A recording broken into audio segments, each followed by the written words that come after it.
a sweep. I know it's just a 2-game sweep, but division rival Padres win. Victory Thursday here on Ben and Woods this morning.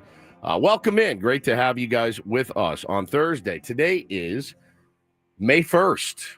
And I realized last night there are two kinds of people in the world. People that say it's going to be May, and they post the Justin Timberlake meme, and then there's me. And I am not that person. In fact, I had to admonish one Samuel R. Levitt last night. Sammy posted it. I believe he's a big – Justin Timberlake was in NSYNC, right? Yes. I believe Sammy is a big NSYNC fan, so I give him a little bit of a pass. Actually, I don't. I'll make more fun of him. But you know what I mean. It's Sammy. He can do whatever he wants. It's gonna be May. You just made my anus cinch up tight. Tight, Paulie. So, yeah, today is May 1st. And, it's gonna be May. God, I got the dork chills like nobody's business. So, yeah, happy May 1st, everybody. What a great couple of days to be a Padres fan for sure. I'm Woodsy. That's Paul Reindl, who I'm going to slit his throat here in a little bit. If he plays that again, he's the executive producer of the program. Good morning, Paulie. I'm just kidding. Killed me. How are you? Doing good, man. And then Benjamin R. Higgins, your friendly neighborhood sports anchor, joins us as well. NSYNC guy.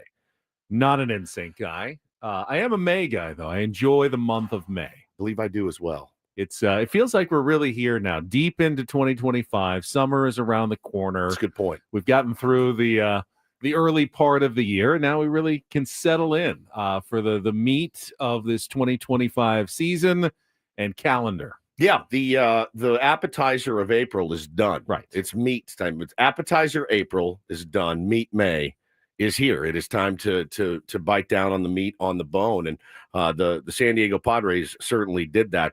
I'd like to start in another direction, though, this morning. We were just having a conversation off the air. I need to thank your mom, Kim R. Higgins, Ben's mother. You do love that R as a middle name for everybody. She is the sweetest lady that I've ever met in my whole life, ever.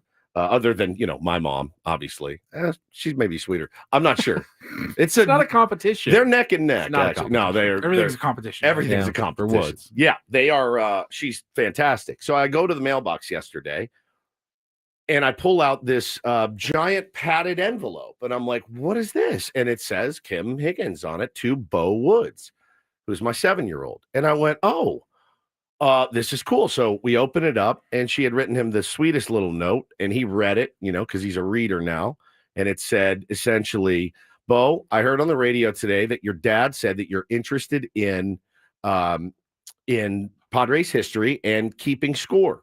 So I found this for you, and I want you to have it. And it is a Padres Astros program. I can't remember the date on it, except for it was in 1976. Wow. And Randy Jones is on the cover, slinging the rock. And I brought him in the room. I go, check this out. And he read it, and he goes, oh, that's cool. So we start thumbing through it.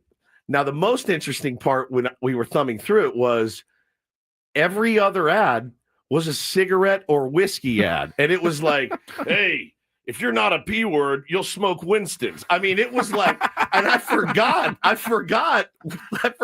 about all the advertisements when we were kids. I mean, it was everywhere you looked. And so you flip the page and let's do a deep dive into Randy Jones's changeup. And then the very next ad is drink whiskey, you big giant P. I can see in my head going to the Murph when I was a kid, before they enclosed it and the outfield was still open, the giant Marlboro billboard that was out there in the outfield with the cowboy, red and white, with the cowboy sitting there sitting Marlboro. And that was there like every game for seasons upon seasons when I was growing up. Huge sponsors of Major League Baseball, right? And I mean, could you imagine now these days, like it was literally whiskey, it was beer, and it was cigarettes in that program. And I'll bring it in Monday, and I'll take pictures. We'll put it on the stream so you guys can see it. But it was cool, dude. It was really cool. Price of that program was $1.25. One solid American quarter. You pick it up each game. It's got the scorebook inside for that day's game. We used to always get the program so we could keep score when we went to the games and go to that page and then fill out the lineup. Keep score of the game. It was, the talk about nostalgia. Now, I would have been 1 year old when that game happened, but I can remember vividly a kid. They still sell programs with the scorecard? I think they do. Yeah, I don't know where to find them. I imagine they're more expensive. They used to be like $1. You scan a QR code and then you can do it on your phone, maybe on an app. We would go, it was like $1 for just, you could get like the bigger, like the media guide or something for the year, the yearbook or whatever. Yep. And then you could get that program. or the daily program. It was like $1 or $2. Get your program, get your program. And then I loved also walking around and getting the All-Star Game ballots, which would typically, like within the next couple of weeks, they'd start rolling them out there. Yeah, it's already about that time. You'd sit your ass in your chair. Dad, you got a pen? No, I don't have a pen. Let me get your keys. And you take his keys and you go ding, ding, ding, poke the little dimpled Chad. Poke the dimple and bite the little Chad off the back, get it all set up, and then turn it in. So it was really, really cool. Dominic says he can remember being a kid in the stands, guys blasting cigs. Can you imagine sitting out in the bleachers, the guy next to you's like, how you doing? Yeah, Pods are looking good this year, and fires up a heater and is just sitting there having a Coors Light and sucking down a Marlboro. You're there with your kids. You don't even think anything of it. You think nothing of it. I mean, I remember even when I was a kid, my parents, just smoking when we went to, to grandparents' house in the afternoon. Yeah. It was just everyone did it back then. I never did it. You smoked a little bit. I smoked a lot. Yeah. How do you decide which cigarette brand you're going to go with? Well, it's what you can get your hands on before you're 18. Really is where it starts. I mean, the first one I ever smoked was a Benson and Hedges because my uncle smoked Benson and Hedges. I always felt like it was a bit of a deviant brand. I did. I don't know why. It just seemed very pervy to me. So I grabbed one of his when I was probably 12, 13, fired one up and didn't like it. Didn't like it at all. It's amazing I ever went back, but I did. They always say, they advertise the best tasting cigarette. Right. What do they taste like? You've never smoked, you've never had a drag? I've never had one. They don't taste great, dude. And I'll tell you. I can't imagine they do. It's smoke. Well, they taste worse now, I think, than they used to. Probably because they've cleaned them up a little. Yeah. Honestly, it's weird. Like, it doesn't make any sense. But honestly, they've taken out the good stuff. Much like they have in a lot of things. Like, they don't taste like it tastes when we're kids. And then they would market different cigarettes for men and women. Oh, yeah. But it was just tobacco. Yeah, still. But Virginia Slim, they would be like ladies. Long javelins. And the women would smoke these foot-long javelin cigarettes, but they were very thin. And then in the movies, the women would have like a holder that would then hold the cigarette. And what does that do? Your old pal Woods might have had a holder at one point. Might have. I might have in college. Instead of holding your hand this high, you only have to hold it this high. It's kind of a bit, but not really a bit. Like, I want to see what this is like. It's like an extra filter. Is there a name for that? Yeah, cigarette holder. Just cigarette holder? Yeah. There's no special name for the device that you stick. Now you stick the cigarette into the end of it, and then and you don't get the tip of the cigarette all wet too. Vape pen before a vape pen. Yeah, pretty much. Kind of like a build your own vape pen with an actual cigarette. But it was great, man. I was scrolling through this thing, and obviously it's the amount, because I live by. We live by seven schools, right? And the amount of kids that I would see around middle schools and high schools smoking cigarettes in 1992 was in the dozens. I don't think I've seen a kid smoking in years, right? Like when I go down to Vaughn's, there's not a bunch of kids huddled up next to the thing smoking cigarettes like we all used to. I don't see it in privacy. There's a lot of vape. There's a lot of vape for sure, Paulie, but you don't see we called them the hoods, and I was kind of one of them. I was like a secret hood. Woods the hood. And they would sit down there outside the grocery store and just blast smokes. But it was really funny, man, like looking at these ads, and I'm just thinking, man, times have changed. Times have changed so much. But it was such a cool gift, and he was very, very appreciative. And we kind of thumbed through it, and we were laughing. He's like, I go, what's that ad for? He goes, oh, cigarettes. I go, what about that one? He goes, cigarettes. I go, yeah, this is things have changed. Times have changed. Major sponsor of Major League Baseball back in the day. Crazy. And you would, players smoked all the time. They got that.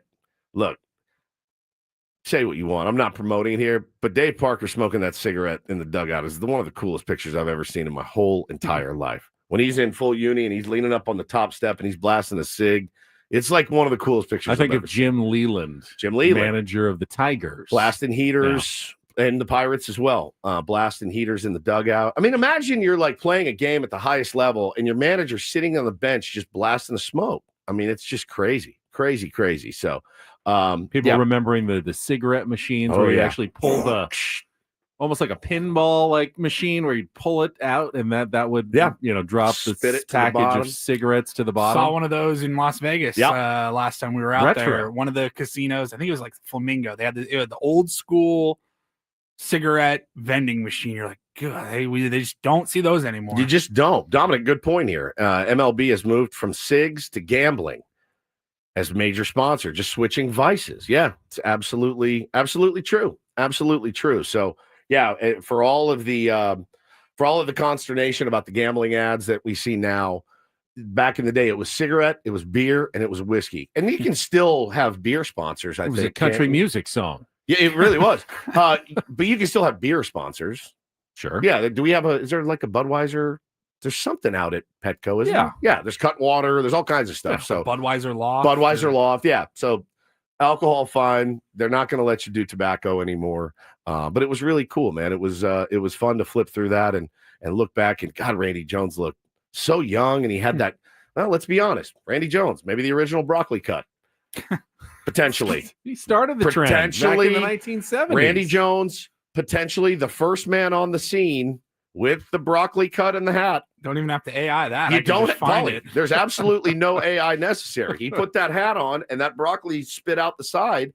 And that was our beloved Randy Jones, Cy Young winner for the San Diego Padres. And, of course, he's on the cover of that program. But, Kim, thank you so much. It was very thoughtful and kind, and we really enjoyed it.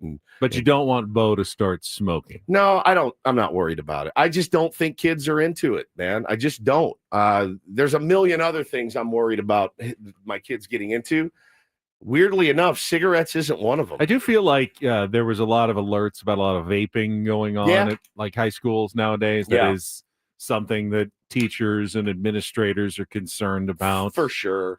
And I don't know how to feel. I don't know how to feel about it. Is it safer than smoking? Maybe. I have no idea. They're going to come out, years from now and tell you it's going to make you die, just like they did with cigarettes. But yeah, it's different, man.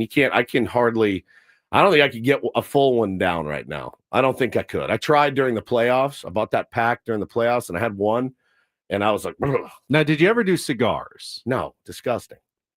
Cool, though. Not for me. It was never as cool as cigarettes. So when I went to my golf tournament, obviously, there was always at least a couple of guys you play against that would be chomping on a cigar during the round. That's just what they do when they golf. They drink. Get their cigar out, they smoke it, so you just get used to it when you're playing in one of those tournaments. I know cigarettes don't smell great. I know they don't, but I don't think anything smells worse than a cigar. I disagree. I'm the really complete opposite. I really? think I would rather I like the smell of a cigar better than a cigarette. Wow. If I had to sit next to somebody smoking, I'd rather them be smoking a cigar than a cigarette. No kidding. I agree. I had no idea. Yeah, I agree. I feel like it's a little it's more not even really close, earthy or something a little more. But I don't like smoking cigars very much. No. And I fully acknowledge it's probably because I haven't had really good ones. I don't think that's it. I don't know that would make a huge difference for me because I don't think that's it. I had one out on a golf course. I think somebody had busted out the cigars. Yeah. That guy was there, busted out the cigars. Hey, anybody want one? Yeah, sure. And I wanted to throw up after about 3 holes. Now, did you inhale?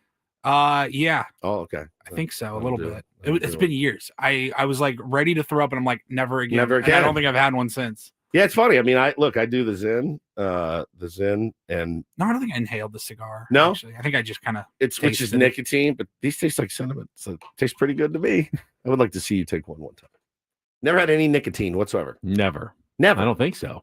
Not a chew or a plug or nothing. No. Wow, it's interesting. I worry how I would react. I think it would be very poorly. Probably need to be life flighted out of here. That's with that's one's in. That's my concern. We will on a live stream sometime.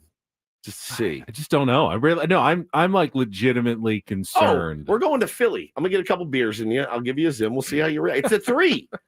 I give my little leaguers these if they want them. Come on, they're not gonna hurt you. I'm just joking. Everyone, don't call CPS. It's a joke. It's a joke. It's a joke. But the program was really, really cool. And it takes you back, man. It takes you back to the old days. Now, we always like to lament that the old days are gone. It's better now.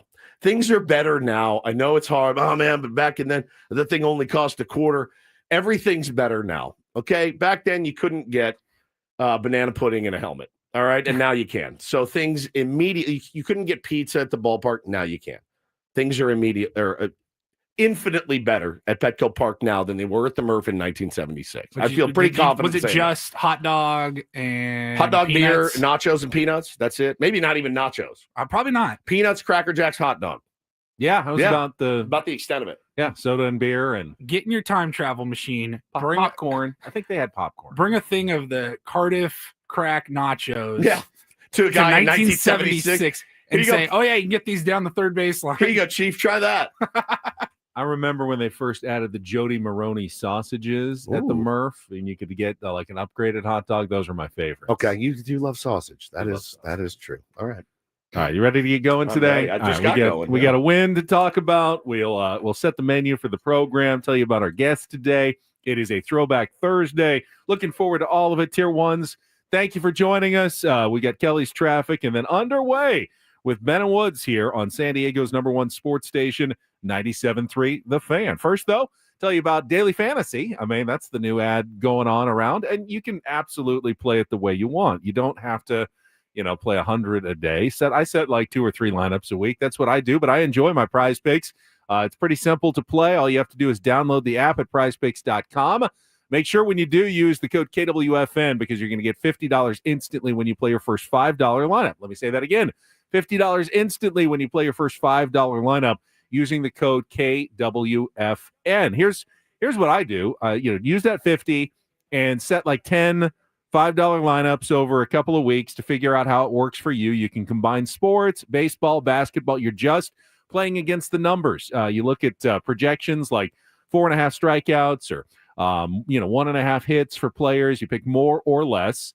And the more you put together, the more you can win, up to 2,000 times your cash if you set the correct lineup and get them all right. It's a lot of fun. It's very easy to play. And every Tuesday, that is next week, Prize Picks does offer their discounted projections. They call it Taco Tuesday, usually by 15 to 25%. So always look for those special bonus squares where you can get some extra winning in for your same lineup price. It's really fun. It's Prize Picks. Run your game. Must be present in certain states. Visit prizepicks.com for details.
Hey players, things are about to get real here in San Diego.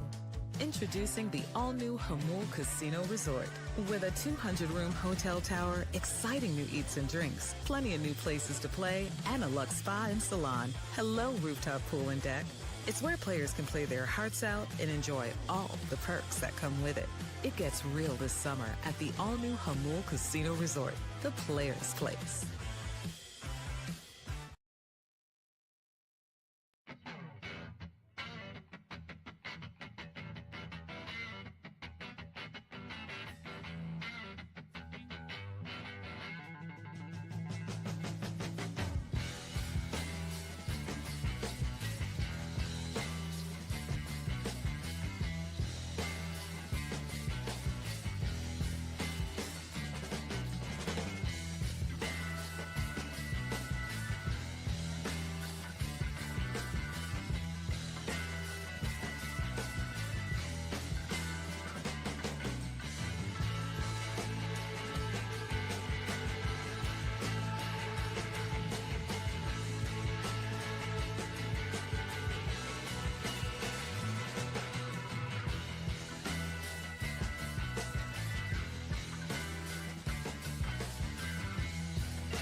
Good news for all of you. Don't have to hear me talking about the Lakers for quite some time now. That they Why? are. I'd like to talk about the Lakers They today. are done and eliminated last night by the Minnesota Timberwolves. Man, And if only they had like a center that could help them win. that certainly, it certainly did not help them against the Minnesota Timberwolves. Rudy Gobert just smashed them last night. Nico feeling pretty good this morning. I don't know if he's feeling good, but the Mavericks did win one playoff game, same as the Los Angeles Lakers this year. All right, you answer me this, Laker fan. Is Nico slightly more vindicated than he was 6 weeks ago? Yes. I think it's unequivocally yes. No. I don't really? think so. I think it's still the worst trade in professional sports history. I agree with Paulie. It's Okay. still a disastrously bad trade. They'd have to win a championship. Who does? Nico? Nico. What about I mean, Luka? they did it because they felt like they'd be better short term, and they were terrible short term. They snuck into the play-in At tournament. worst, That's it. even if the Lakers don't make the playoffs 5 out of the next 8 years or whatever, they still have a top 5 international superstar and a bunch as of the picks. cornerstone of their franchise. They bunch of they picks. didn't have to give up any, other future picks. The Lakers were a legitimately good team the second half of the season, but they ran into a really good playing team led by, Ann Edwards didn't even have a good game last night, but the rest of the guys picked up the slack. I'm honestly kind of glad. If they had gone back to Minnesota for Game 6, they would have lost by 35. This just was not a good matchup. And now I can be done talking about the Lakers until maybe next season at this point. Well, it's a big day for all of us then. Yeah. So, but I told you yesterday, if I could only have one win, That's true. I would definitely pick the Padres to do it. And they got their win yesterday. We will talk about it. Our Padres wrap up coming up in our next segment. We'll go through yesterday's 5-3 win over the San Francisco Giants. Michael King's pitching performance. Got an Elias Diaz home run with a little bit of controversy as well to it. We'll go through the game and all the reaction to the win over the Giants. They're now 5-0 against National League West opponents this year. Good start in your division. If you want to make the playoffs, generally you have to play well against your divisional opponents. Can't do any better. Padres 5-0. have done so far this season, and now get ready to go on to a 9-game, 3-city road trip Those are difficult, even when you don't have great teams to play. And the Padres have Pittsburgh and Colorado on this trip, also have the Yankees. But just the length, the travel, everything involved. The girth, yeah, all of it. Makes this length, girth, makes travel. this a difficult stretch for the San Diego Padres coming up. So we'll look ahead to the road trip as well coming up this morning.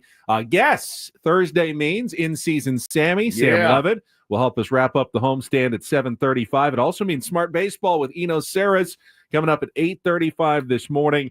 Have our regular segments like Don't Do This, Real or Fake on a Throwback Thursday at 8:20 for your chance to qualify for a trip to Las Vegas. Rival Report and a Throwback Thursday clip for you in our 9 o'clock hour as well. Plus, another pair of boxing tickets to give away for the Top Rank event coming to Pechanga Arena later this month now, May 10th. Coming up a week from Saturday, we will give away some tickets as well. So got some things to talk about this morning, obviously. On a Thursday, we got the roundtable at 10 o'clock this morning. Yeah, buddy. I'm back after off last week during my vacation, and I saw someone mention in the chat that the Padres are now 2-0 since I got back from my trip. Oh. I just wanted to let everybody know I was thinking about going on vacation again next week. But if you'd like to start a GoFundMe to keep me from going on vacation, I am certainly willing to entertain that possibility. If you truly believe that that I make a difference just by sitting in this chair helping the Padres win. You are the Manny Machado of the Ben and Woods show. Does he self-appointed Manny Machado of the Ben and Woods show? You missed maybe the best Eno appearance of all time. Really? What happened last week? He went to a fish show the night before, and when we called him, it sounded like he got hit by a train. Not at the Sphere, just a regular fish show in the Bay Area. Hey, good morning, Eno. Hello. Are you okay? Yeah, went to a show last night. What show did you go to? Fish. And I go, oh boy. I said, buddy, we know you've been doing this for so long. We know you well enough. Next time, why don't you give us the heads up? We'll record it the day before and play it like it's live, or just bail. Because I'll tell you what, if I went to see my favorite band the night before and I had an early ass radio hit, sorry, fellas, not gonna be able to make it tomorrow. I was out raging, watching the Afghan Wigs or something. There's no way I'm calling in. And to his credit, powered through it like a machine. So hopefully today he's a little more chipper. I really try to fight against stereotypes, but Eno does seem like a fish fan. There's no question. There's no question. I don't even think that. I mean, some stereotypes are true, and that's absolutely one. He. If you saw him on the street, you go, "Oh, you like fish?" I didn't know he was a fish fan until now, but it really is one of the least surprising revelations that you could have made. To me. Not going to surprise you even in the least. But he was like, "Hello, yeah, went to a show." I said, "Buddy, nobody appreciates that more than I do." So. Next time, just bail on Ben and Woods. We will be fine. We can make it up. We can do it the next day. He goes, I got stuff to write. I just said, oh man, it's an undertaking when you go wear it during the week if you got early stuff to do. So we appreciated that. We'll certainly appreciate talking to him again this week. He's so fun. I listened to a little bit of Rates and Barrels this week, his podcast that he does, and the guy is he's as smart as they come. It surprises me so much that a team hasn't just snapped him up to give him $250,000 a year to sit in a room and tell them how to be better. It truly has blown me away that nobody's grabbed him. I thought when the Reds hired Kyle Bodie a couple of years ago from Driveline, that was going to open. I was like, oh, Eno is going to be getting the job here. Well, Kyle's with the Red Sox now, so I mean, it's those guys, man. If you value that kind of stuff in your organization, it's hard to get better than Eno and Kyle. All right, Eno coming up in our 8 o'clock hour, but I want to get to the wrap up and talk about the 2-game sweep of the San Francisco Giants. We will do that coming up next with Ben and Woods right here on San Diego's #1 sports station, 97.3 The Fan. First, though, Woods and I want to talk about trust and will. We've been all year long, essentially, we've been telling you, and I'm glad to see that more tier ones have finally kind of, all right, all I have to do is go to the website. It really doesn't take very long. You answer some questions, 15, 20 minutes, and at the end of the process, you have something that you really did need to take care of a long time ago and you put off. Done. You have legal documents for a will or a trust that can take care of your family in the event that something happens to you. Hopefully it doesn't. And every day I'm seeing a new tier 1 pop up in the chat saying that they've completed it. They said, yeah, you guys were absolutely right. Took me 20, 30 minutes, did it the other day, got my estate documents being shipped to my home now, and I'm going to throw it in the desk and I'm going to forget about it. Yeah, you want to avoid probate. Woods always tells you about this, but I can tell you as well, it's a costly court process to distribute an estate. On average, probate costs 3 to 7% of an estate's value, and legal fees can take 9 to 18 months to settle. So for a $500,000 estate, that's just $25,000 in fees right there. But with a trust, you can avoid a lot of the hassle, a lot of the cost, simply by putting these documents in order. It's really affordable. You don't have to go to a lawyer's office to get off your butt. Go to trustandwill.com. Do it today and use the code FAN, F-A-N, and get 20% off your estate documents and free shipping as well. No excuses. Get it done. Ben & Woods told you to do so. Go to trustandwill.com. That's trustandwill.com.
Hey players, things are about to get real here in San Diego. Introducing the all-new Hamul Casino Resort. With a 200-room hotel tower, exciting new eats and drinks, plenty of new places to play, and a luxe spa and salon. Hello, rooftop pool and deck. It's where players can play their hearts out and enjoy all the perks that come with it. It gets real this summer at the all-new Hamul Casino Resort, the players' place.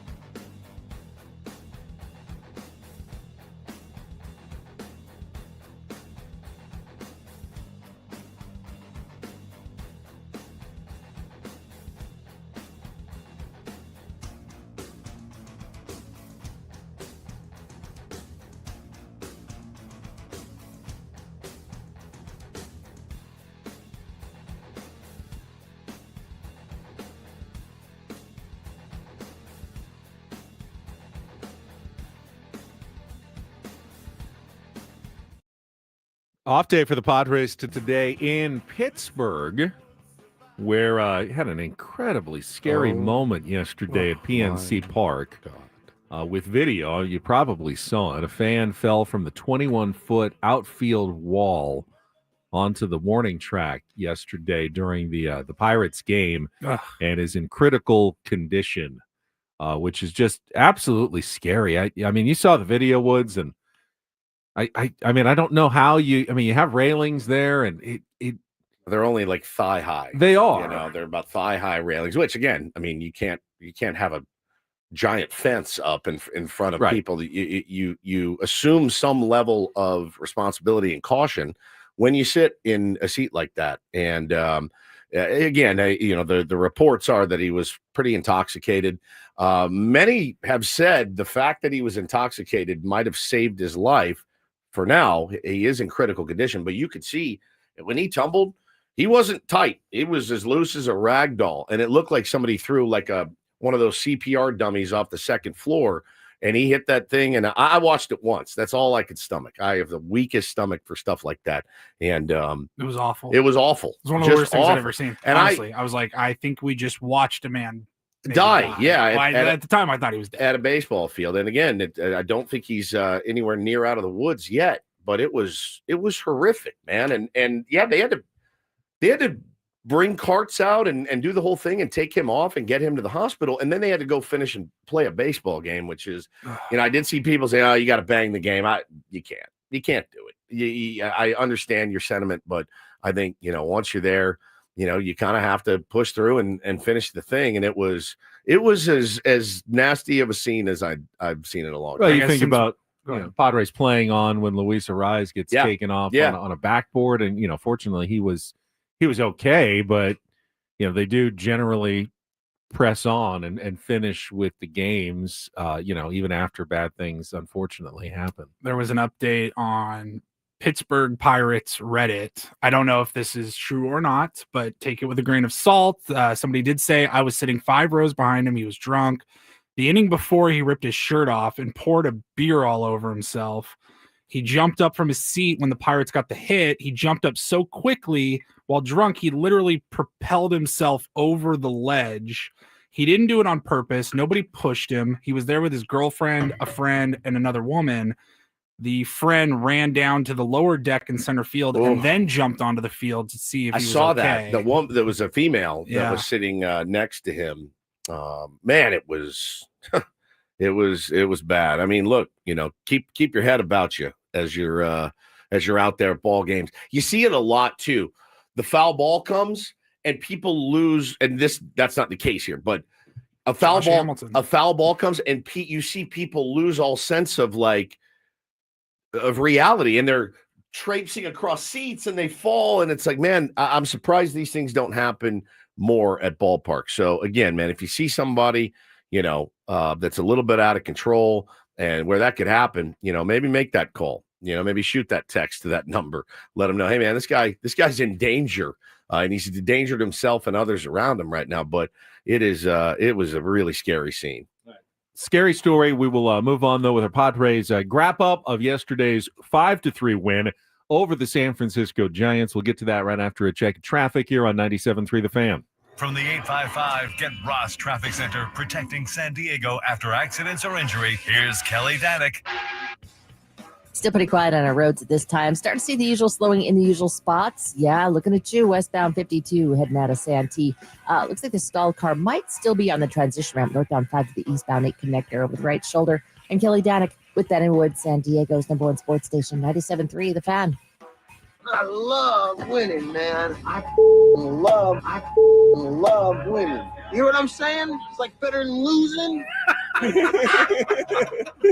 Miss any of the Padres win yesterday? Ben and Woods didn't. Yeah, absolutely. We've got you covered with all of the highlights. Oh, yes. It's the Padres wrap-up. brought to you by Hamul Casino Resort. Things are about to get real with the all-new Hamul Casino Resort with gorgeous rooms and exciting new eats and drinks. It gets real this summer at Hamul Casino Resort, the player's place. I want to go fast, but I want to go slow, and I want to go deep.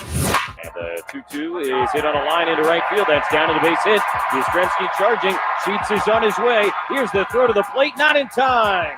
RBI single Tyler Wade to give the Padres a 1-0 lead. After review, the ruling on the field is confirmed. The fan stuck his glove over the field of play. However, the ball struck him in the wrist, which was beyond the field of play. It is a home run. Exactly as we said. So number 2 for Elias Diaz, who now gets high fives in the dugout. Runners take their leads. First pitch to Machado, sliced in the air the other way, charged by Yastrzemski. It'll drop down a base hit. Fernando on to score, a third straight single, and the Padre lead is now 3-0. Runners lead at all 3 bases. Iglesias waiting. The first pitch from Bivens swung on, tapped up the third baseline. Gonna be tricky. Bivens barehands it. He's got no play. Arise comes in to score. An infield single for Iglesias, and the Padre lead is 4-0. 3-1. The pitch to Lee, grounded to first base. Arise dives, has to go off his glove, rolls out towards second base, where Bogarts goes to retrieve it. Fitzgerald comes in to score. It's an infield single and an RBI for Jung-Hoo Lee. The Giants are on the board. It's 4-1. 1-0 the pitch. Ramos swings, hits it in the air, high and deep to left field. Hayward is back. He will watch this one. Going to go second deck in left field. A long home run for Elliot Ramos. 0-1. Yastrzemski swings, hits it in the air to deep right field. Fernando racing back. He's in front of the wall. He will look up. This one going to go. Home run, Mike Yastrzemski, his 5th of the year, and the 2nd of the day for the Giants, who refuse to go quietly. 0-2 from the Padre closer. The pitch to Bailey, swung on and missed. Strike 3, a filthy changeup, and back-to-back strikeouts for Suarez to end this game. Save number 12 for the Padre closer as the Pods break out the baby brooms and sweep this 2-game set from the Giants, 7-4 last night and 5-3 here this afternoon. I mean, it's the recipe. You know, it's one of the recipes. We have a lot of them. It gets to the end, but that's the one that we feel good about. Complete game, well played, all phases. You know, it starts on the mound with Michael. I thought he was really good again. Threw the ball exceptionally well. Michael King did.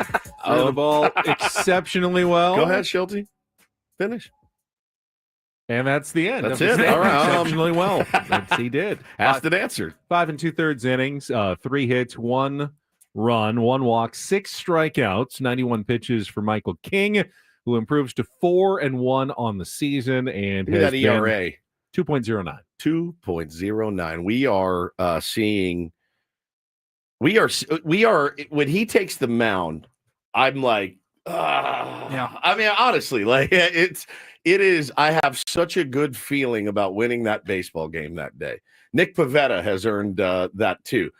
It's the Padres. You know, it's not. You're never going to throw your feet up and totally relax. But with Michael King and Nick Pivetta right now, Ben, you feel like we're winning this game. And if we don't win this game, it's going to be because of some weird fluky thing that happens. But our starting pitcher is going to go out there and deliver for us. I think Michael would like to see himself go a little bit deeper into games. I'm sure Schilt would love to see himself go deeper into games. He gets a lot of he gets in some high counts, right? Like some high pitch counts. But I thought he managed it really well early. And then, guys are going to see him the third time through. You're going to get touched up a little bit. But he was off yesterday. And he still really, really well. He could not land his slider early. It was all over the place. And then, what he does is he just locks in. I'm supremely confident, and I'm starting to take him for granted, like I do Manny on defense, right? Like he makes so many spectacular plays. You're like, ho hum, there's another one. And Michael King is just that really, really top of the rotation guy where you feel confident you're winning that game. That throw from Manny's ass, man, it was so good. But he actually said after the game, it really wasn't that hard. I made it look kind of stylish, but so great. Wasn't that tough. One takeaway I had from yesterday's game that I think is becoming increasingly true with the Padres. If they get really any production out of the bottom of their lineup, they're very difficult to beat. It doesn't have to be a ton. Yesterday, they had the Tyler Wade RBI single where he came through in the bottom of the second inning. Hey, T. Wade has been outstanding. He actually, if you looked at the lineup yesterday and you look at all the OPSs, only Fernando has a better OPS than Tyler Wade in that Padres lineup yesterday. He's done a really nice job, 1 for 3 with a walk.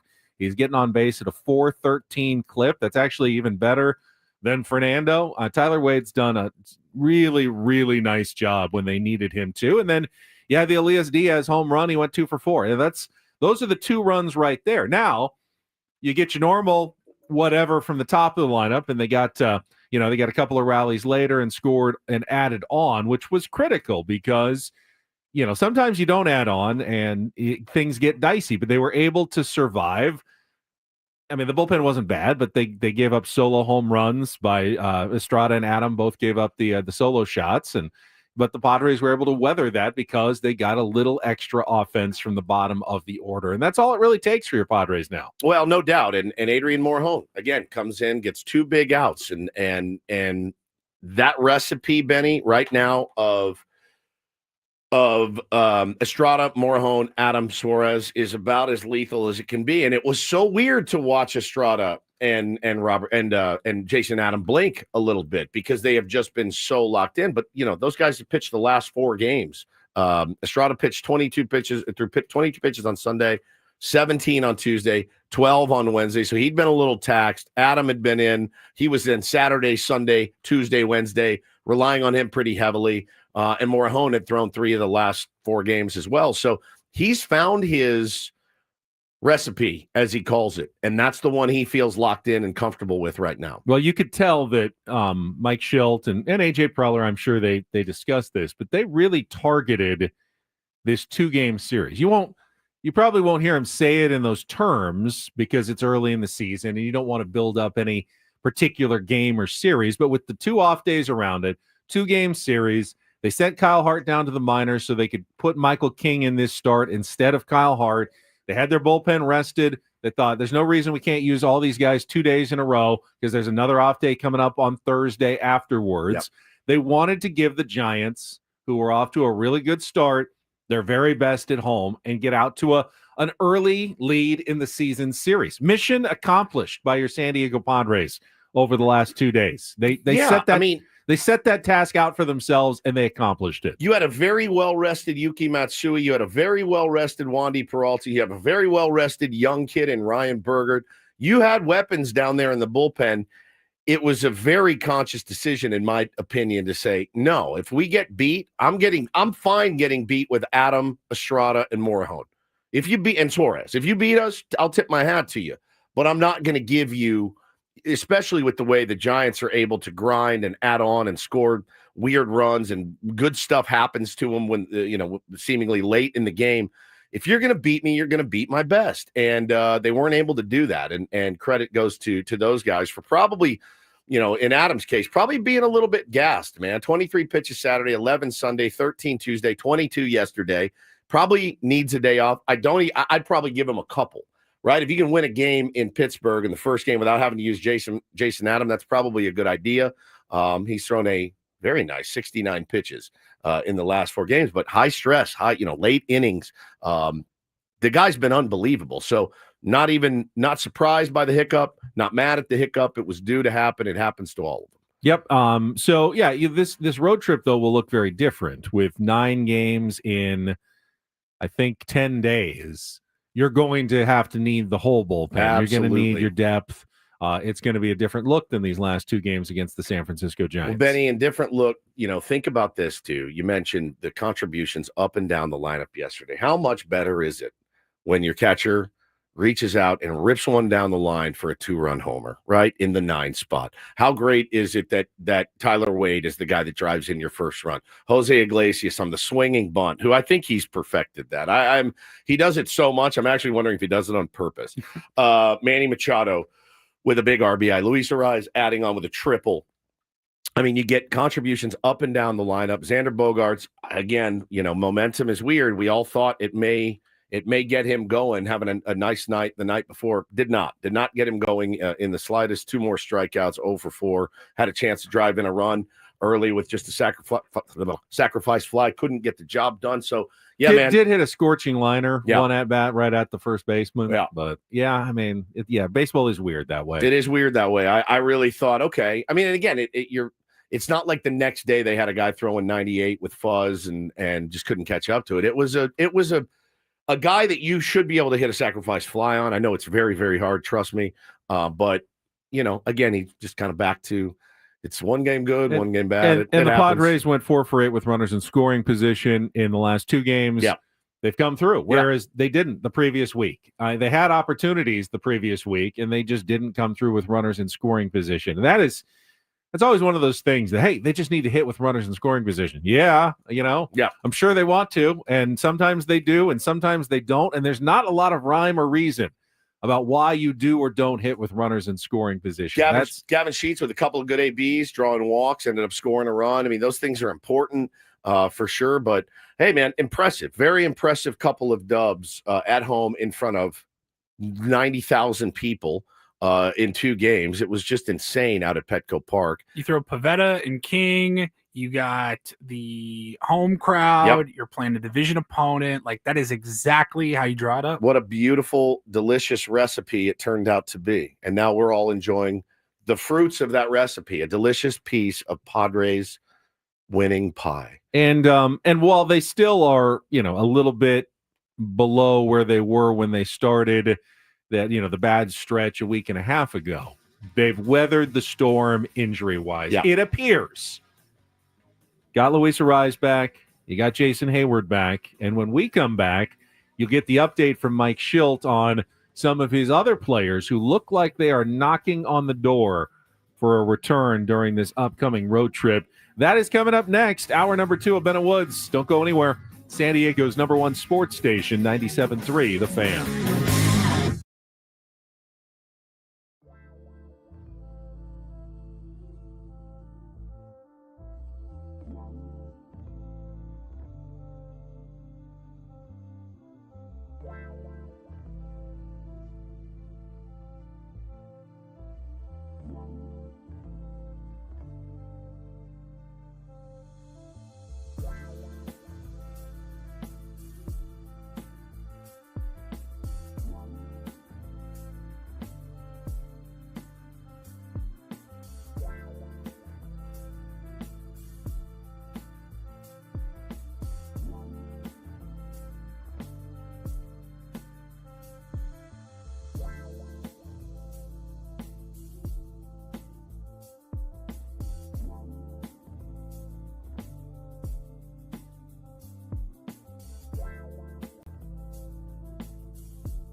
We all agree correct call on the Elias Diaz fan interference home run.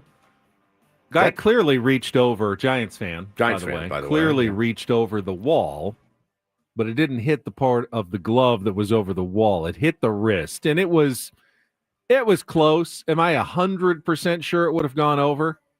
No. Even Don was talking about how on the, oftentimes when it hits the top of that spins wall, back, it's like kind of spins back. spins back into the field of play. But I thought where it hit his hand was important because it did not hit the glove that was over the wall. It hit his wrist, and I know that hurt because that ball was murdered, and he whiffed it completely. He hit him on the upper wrist. So I thought, I think that's a home run. There was certainly enough of a chance that it was going to go over that you can't overturn the call on the field, though, which was home run, and that's the standard they use. But important lesson.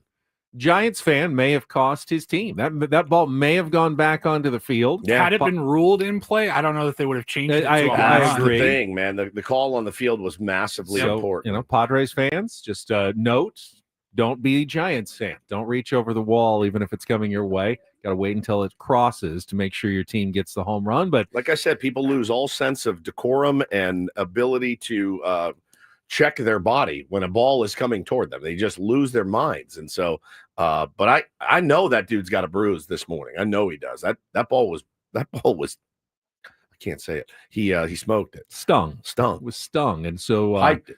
So is his wrist stinging this morning. Paulie put on a rundown here, and I don't know why, just to make us all feel a little bit worse today. But he said, are you finding yourself getting more and more nervous with each Michael King start that the Padres won't be able to keep him around for several years to come? Yes, Paulie, yes. I am. Yeah, same. It's a valid I am. Very discussion point. He is pitching his way into being the premium free agent of this offseason. Good for Michael King. Yeah, good for Michael King, bad for us. Good for Michael King's agent, bad for A.J. Preller, bad for San Diego Padres fans. Let's get creative, Michael. They got really creative just to sign him for the 1 Michael, year this we got a year. deal here. We think it'd be really good for your brand. Yeah, how about all the exposure you're going to get in San Diego? Tons of exposure. You do what you have to do to keep that guy here for the next 5 years. He's also he's a stellar guy. He's great human. He's the type of guy that you want. How do you let on him? Your team you can't let years. You can't let that guy walk. I think there is certainly some scenarios where the Padres get what will be a massive long-term deal done for Michael King, but I think it's also contingent. They're not going to be able to sign many massive contracts. If they look solid going into next year, they don't have a lot of other holes to fill, then maybe they can devote, whatever money they have in the offseason to Michael King. But figure if they do that, you're finding guys on the margins again the rest of the places. If you feel like you have multiple areas where you need to fill at the end of the season, I don't know that you can put all your eggs into the Michael King basket, as hard as it would be to let him go. If that's all you can do, I'm not sure. So the better, the more production, the more health you have going into next year, I think the more likely it is you can sign Michael King. You got your third baseman locked up. You've got your center fielder locked up. You got your right fielder locked up. You got your second baseman locked up. You've got a potential catcher in waiting. You've got a few pitchers locked up. Like you have Xander Bogaerts. Your shortstop locked up. So the thing is, here's what's going to be hard. And this is way early to talk about this, but why not? Since we brought it up, it's going to be a hard sell to the fan base of, sorry, we couldn't afford Michael King when Petco Park is sold out on a Wednesday afternoon with 45,000 people. That's a really, really hard sell for the fans. Like, okay.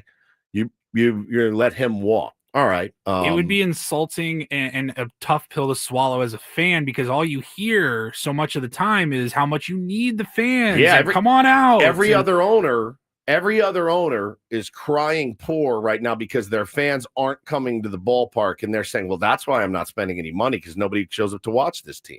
I see in the chat a lot of people say, don't forget about Arise. So if it came down to it and you can only sign one of those two guys, Michael King. A King is going to be much more expensive than Arise. He is.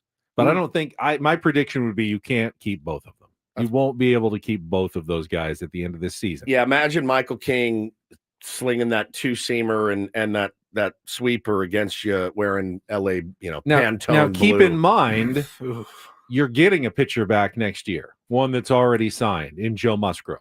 Yep. Now we could get two if we signed Michael You King. need them both. Because we've already paid Joe Musgrove. Now we get two. I How am about that? curious to see what Luis Ariza's market would look like on the free agent side. As of of things. You're also losing Dylan Cease as well. I've already written him off. I think he's gone. As have I. In my head, I have he's two. not going to be a Padre. I'm going to miss him. I like so watching Musgrove Dylan Cease pitch. replaces Cease, but you got to keep King. I is mean, our thinking. again, like if Jackson Merrill is signing a $15 million a year deal, we can get Luis Ariz. You know what I mean? Like we can get, like you can do. I'm not going to sit here and say there's no way they can do both because I think you can do both. I think you can get creative. I don't think, knowing that Michael King's probably going to get somewhere in the realm of $30 probably $1 million a year. And Luis Ariz, as you said, even on a decent deal and the 12 to 17 million, I don't think the Padres are going to be able to go out and add $50 million more to their payroll next year. I don't want to talk about this. Now you're taking 15 off for Yeah, Hosmer. Eric Hosmer. Right. I'm counting that. I don't think you're still going to be able to add 50 against what you're. You think Ariz is going to make 20 million? 17. I would say 16, 12 15. to 17 is a reasonable range. That's when I start when we talked about the Jackson Merrill extension when it happened, and we talked about, guys around the league going to be upset with him for what he's doing to the market. You maybe don't look at the other 29 teams and the free agents. If you're AJ Preller, you just look at what you got going here, and you're like, hey, man, Jackson's doing it for 15. I think Jackson Merrill is going to be more valuable on his contract than Luis Ariz's next contract, right? Yeah, I think so. I absolutely. So if Jackson's making 15, it's not out of the realm of possibility that you can get a rise for like a 12. Yeah, but Jackson had no leverage because he had so many years of team control. Luis Ariz is going to be a free agent. That's the ultimate leverage. Yeah. That's where you get your money. It's not the performance so much as your leverage, and Luis will have much more of it. Drew in the chat says, sorry, Drew, Joe Musgrove contract looking horrible right now. No, I disagree. I absolutely he's disagree. hurt. At $20 million coming back at the kind of pitcher he is, that's a steal right now, man. with the price tag for Joe Musgrove. Yes, he's hurt, but he's progressing. He said he's now at I think I heard him say 75 feet, throwing well, feeling good. I don't anticipate we see him this year, but given him then an entire offseason, I think you'll have him a little further along than some guys. Dodgers got Tony Gonsolin back. Look pretty good in his first start yesterday. So guys come back from Tommy John surgery now, pitching pretty well. And I think he's going to look really good on that $20 million deal next year. I'm even losing this year. I'm still happy with the Joe Musgrove contract. Yeah.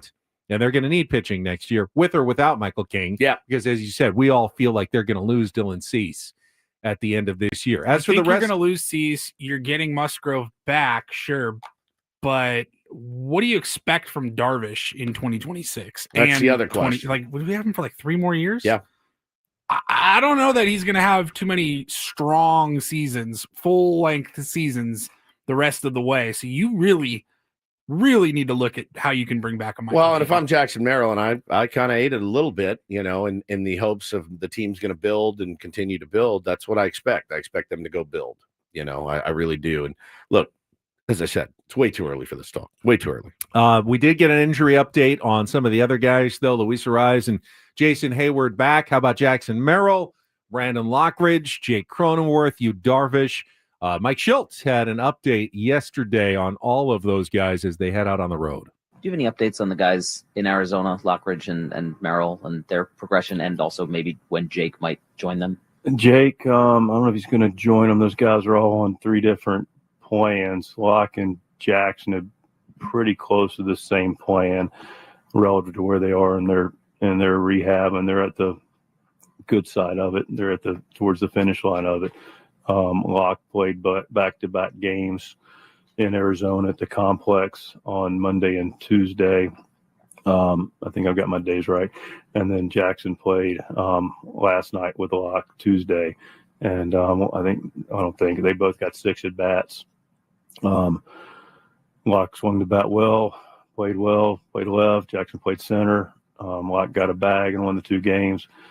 Jackson did a triple. And then he hit a double, and everybody in the dugout yelling him to go for 3. No. And I'm watching the video of it, like, please do not try that right now. And he stopped at second. So, but yeah, they're progressing. Jake's with us now, and he's going to head to Arizona today to get some work in as well. You say toward the finish line. Is that finish line potentially the early part of this road trip? We're still evaluating. Again, it's where they are in their progressions. They're not all on equal footing, but they're all close to where they're at. And I do expect, things being equal and the recovery still taking place, AJ, that, we'll see them, some version of 1 or 2 of them, early in the road trip, Pittsburgh, and then possibly New York on the second side of it. I don't know why, but it amuses me to no end picturing Mike Schilt watching highlights that have already taken place and yet still cheering for Jackson Merrill. No, please stop a second. Please stop. Do not try to stretch this into another triple. You're recovering from a hamstring injury.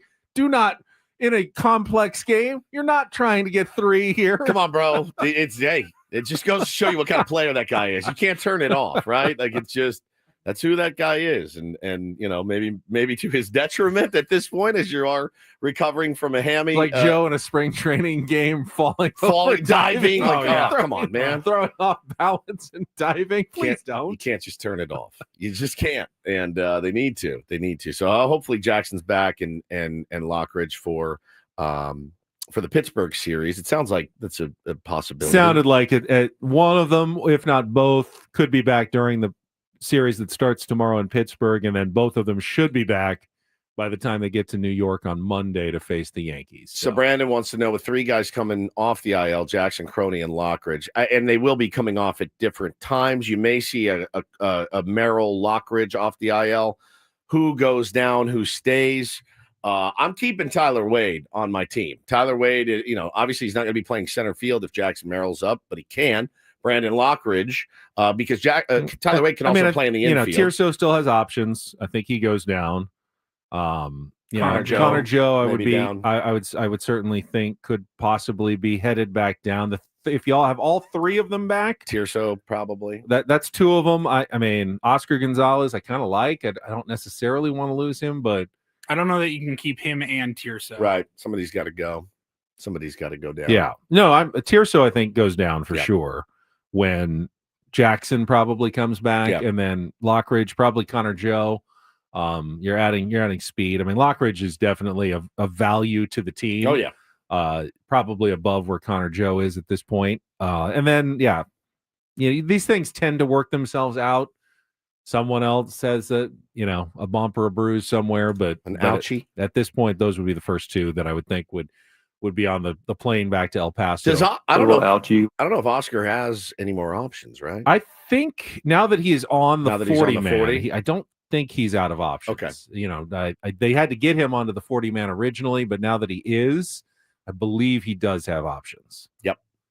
Yeah, Tyler Wade's absolutely earned his spot. I think he's going to be here for the rest of the year. The way he's played and filled in and contributed, to be honest, and can play multiple positions, can play the infield, can play the outfield.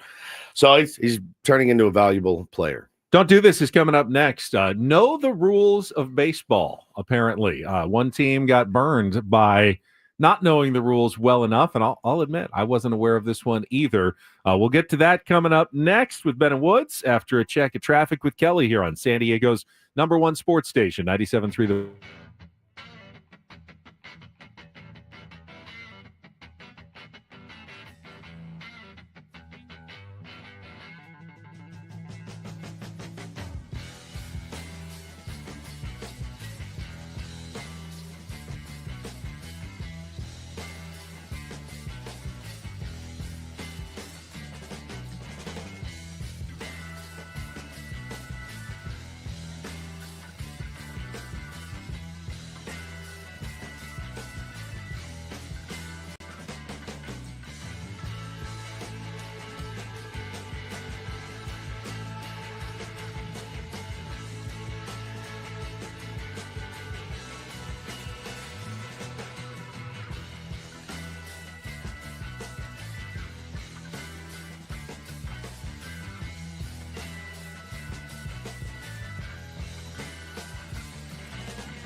Hey players, things are about to get real here in San Diego.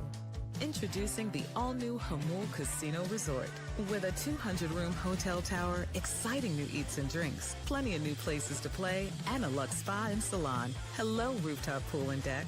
It's where players can play their hearts out and enjoy all the perks that come with it. It gets real this summer at the all-new Hamul Casino Resort, the players' place.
Got it in season, Sammy. Sam Levitt will join us in about 15 minutes. First, though, it is time for DDT, brought to you by Trust and Will.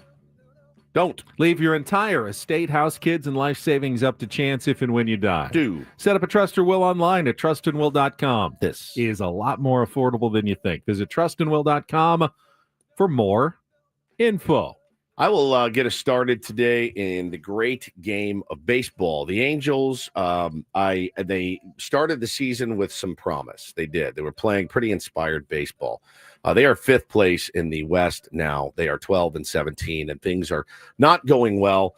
They've been self-imposed some really odd travel. It's kind of killing them, and it's their fault. They're self-imposed. The way that they have created their schedule, when they leave, when they fly out. There's a big story about it in the Athletic. So they don't do it like the way the Padres do. As soon as the game's over, they just hop on a flight. It's been a weird season for them. They have pushed some games back. And obviously try to generate more revenue. And it's not really working for their players. Their players have been vocal about it. They've complained. I think maybe their manager is starting to lose it as well. I love Sam Blum, who writes for I believe the OC Register. Is that right? And he covers the Angels. Oh, no, he's with the Athletic now. He covers the Angels for the Athletic.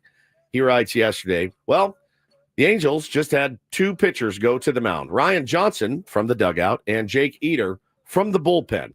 Now, by rule, Johnson has to face at least one batter. He had already thrown the inning before. So They wanted to replace him, but apparently no one told him he was coming out of the game, so he went back out for the next inning. Yep, grabbed the ball, threw a warm-up pitch, and they said, oh, by rule, you got to face one batter. So it's not the world's greatest look. Sam says, more importantly, it shows how much of a mess this game, road trip, etc., has been for the Angels. They also lost Mike Trout yesterday. Mike Trout hit a ground ball, was busting it down the line, hit first base, and was removed from the game after that. Looks like it's a knee injury for Mike Trout. He got injured on the very same day last year as well. I did see that he thought maybe minor and could even be back on the field today. But by the way, Mike Trout hitting 179. Yeah, it's a tough scene, man. This season. It is a tough scene. And so, yeah, again, it's just such a bad look. It looks like you're not prepared. It looks like you're not communicating. Mike Schilt would never. Mike Schilt could never. So it's interesting. Our friends at Cespedes Family Barbecue, I assume this is Jake, tweeted yesterday. One time I was playing shortstop in high school, and as a dumb joke, I pretended to throw a warm-up pitch on the way out during an inning. I had to face the first batter, Cole. The pitcher went to short, then we switched back. Yeah. Anyway, go Angels. Yeah. I did not realize that was a rule. Like if you throw a warm-up pitch, even as a joke, you're now the pitcher. And you have to go into the game and at least face one batter. Yeah, Jesus says, I thought it was a minimum 3 batters for pitchers. It is, but he had thrown the inning before. So he had ticked off his 3 batters, but he had to go one more. And, the only bright side, Ben, no one told him he was coming out. So it's not like he shut down and was like, all right, my work here is done. He thought he was going out. So he did have to face one more batter. They brought Jake Eater in, and they ended up losing the game anyway. Very, very tough for the Los Angeles Angels of Los Angeles, California. Obviously, for story number 2, plenty of publicity for the prank phone call that Shedeur Sanders got during the draft. Turned out, of course, it was the son of the defensive coordinator for the Falcons who got the number off his dad's iPad. And apparently we missed a bunch of prank calls. But I guess I saw like 3 or 4 other draftees reported later. Yeah, I also got a prank phone call. And Paul, you said there's another one that was actually the audio or video was posted on the web? Yeah, I saw the video and there was some cursing, so I had to not show the video for our YouTube audience. I got the audio because I'd edit it, but Mason Graham was prank called last week. A Bucks fan, a young man and his friends sitting in a dorm room or whatever, and they're filming the phone call and they zoom in on the phone number that's private and only for these players. And I just, again, like, I don't know that anybody's going to go to jail for this, but the self-incriminating part of all of this is always just mind-blowing to me. It's so mind-boggling to me. Like, let me get a nice, clear close-up of my face. Hey, here's going to zoom in on the phone number. We broke into Joe Burrow's house. Here's me wearing his chain. Like, all right. And it's on Instagram and TikTok. How do you feel bad for anybody if they get any sort of punishment? So I'd say it's actually a really good time to be a criminal if you're a smart criminal, because there's so many dumb criminals out there. You really set yourself apart. Yeah. Let's get a crew together and start heisting things, because I think we could do it. You plan it. Paulie will do logistics. I'll execute. All right. Sounds good. We drive the getaway car. Now we just told everybody. Drive the getaway car. We just told everybody. Oh, crap. We just did what we said not to do. All right. So here's what that phone call sounded like. Hello. Hey, is this Mason? Yes, sir. Hey, this is Kevin Stefanski with the Cleveland Browns. You want to be a Brown, buddy? Yes, sir. All right, bring your ass. Dumb no chance, bro. Go Bucks. You like clown. You're a clown. You're actually a clown. Yes, he's the clown. That guy is way worse than the other guy. Yes. Way worse. Way worse. That prank call was way worse than Shedeur's. The way one worse. with Shedeur. At least, though, they knew it was a prank within 5 seconds, as opposed to never really revealing the fact that it was a prank. I think that's what makes, just strictly on the basis of whether or not it's a good prank, I think that's what makes the first one, the Shedeur one, a better prank. Yeah, this one because you had the video of like Shedeur's buddy or his brother or whoever filming him taking the phone call, thinking he was getting drafted, and he's like, "What does that mean?" I had to keep waiting. What does that mean? What did he mean by that? And then they realize, oh, it must have been a prank call. This one, they wasted no time. I saw someone make a fairly smart suggestion that if the NFL wants to do away with this, just announce to all GMs that any calls to draft picks will be done via FaceTime. And you could really pretty much eliminate most of the prank calls, because if it looks like the GM, I mean, I guess you could really go elaborate, but otherwise it's going to be pretty obvious if it's real or not. Here's the other one. Just have them watch it on TV and hear like everybody else. Because what is the point? What's the alerting point someone in advance? You're the draft pick. Yeah. All right, I'll be the draft pick. You're the GM. All right. Hello. Hey, Stephen Woods. This is Mickey Loomis, general manager of the Saints. Hey. We're about to take you with the 77th pick in the draft. I don't want to play for the Saints, man. Call somebody else. It's not going to happen. Just let them watch on TV like everybody else does. It really. Hey, we're going to take you with the next pick. Oh, no, I wouldn't. You don't want to take me. Take my buddy. He's way better. Is it just a courtesy call? It's a courtesy. Like we're about to take you, and we don't want you to be surprised. Just we let want them you watch to on. know. I guess you could just let them watch. Let on them watch TV. it, and everyone gets to sit there and they didn't call my name. All right, well, hopefully they call my name soon, and you sit there and rot like everybody else has to. When guys are actually there at the draft, they don't get a call, do they? No, yeah, they do. They sometimes get a call, so they see them in the green room. Yeah. They get the call. Then the name gets the called. agent gets it and hands it over. Yeah, you do see it. All right, let's go do this. DD Mega Doo-Doo. Well, very rare that I'm going to praise a National League West rival, as it were, a division rival, the Colorado Rockies. I got to give them some credit, Benny. They ended an 8-game losing streak. Has it really gotten to the point that even a single win is now do this territory? Well, I'll tell you why. I'll tell you why it is. They avoided. The reason it's a due to they avoided joining the 1988 Baltimore Orioles as the only teams since 1901 to lose at least 26 of their first 30 games. So as they turned the calendar, Benny, on the month of April, I'm sure they're going to be very happy to see May coming because they avoided that record.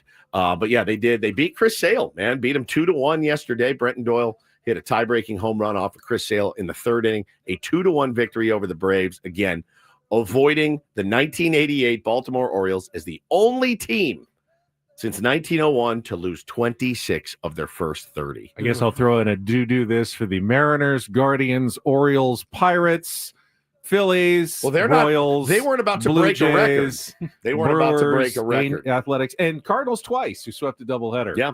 For yesterday's victories in Major League So Baseball. congratulations to Buddy Black.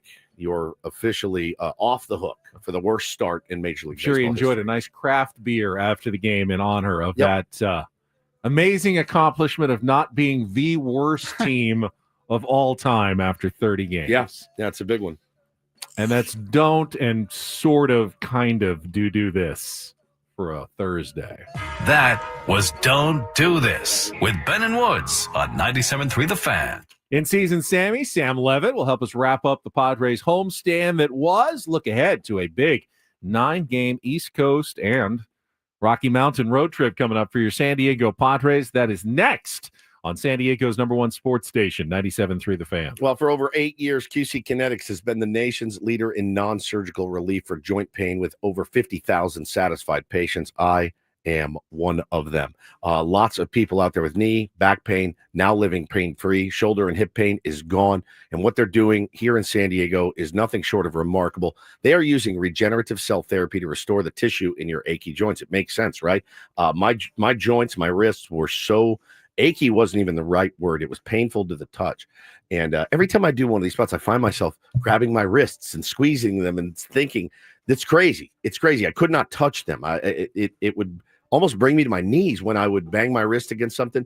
Now, no problems at all. I'm going to be in the gym here in a few hours, lifting heavier weights than I ever have before. They completely changed my life, repaired old tissue in my wrist. And now, obviously the best part with QC Kinetics, no drugs, no surgery, no downtime. It's all natural, cellular level option with lasting relief. So call them today, 619-614-PAIN, 619-614-PAIN, QC Kinetics. Call them today. Got appointments available in Torrey Hills and in Hillcrest, 619-614-PAIN. Let them know that Woodsy sent you to QC Kinetics.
Hey players, things are about to get real here in San Diego.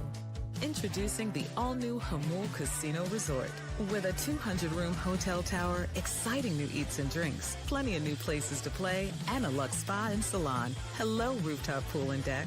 It's where players can play their hearts out and enjoy all the perks that come with it. It gets real this summer at the all-new Hamul Casino Resort, the players' place.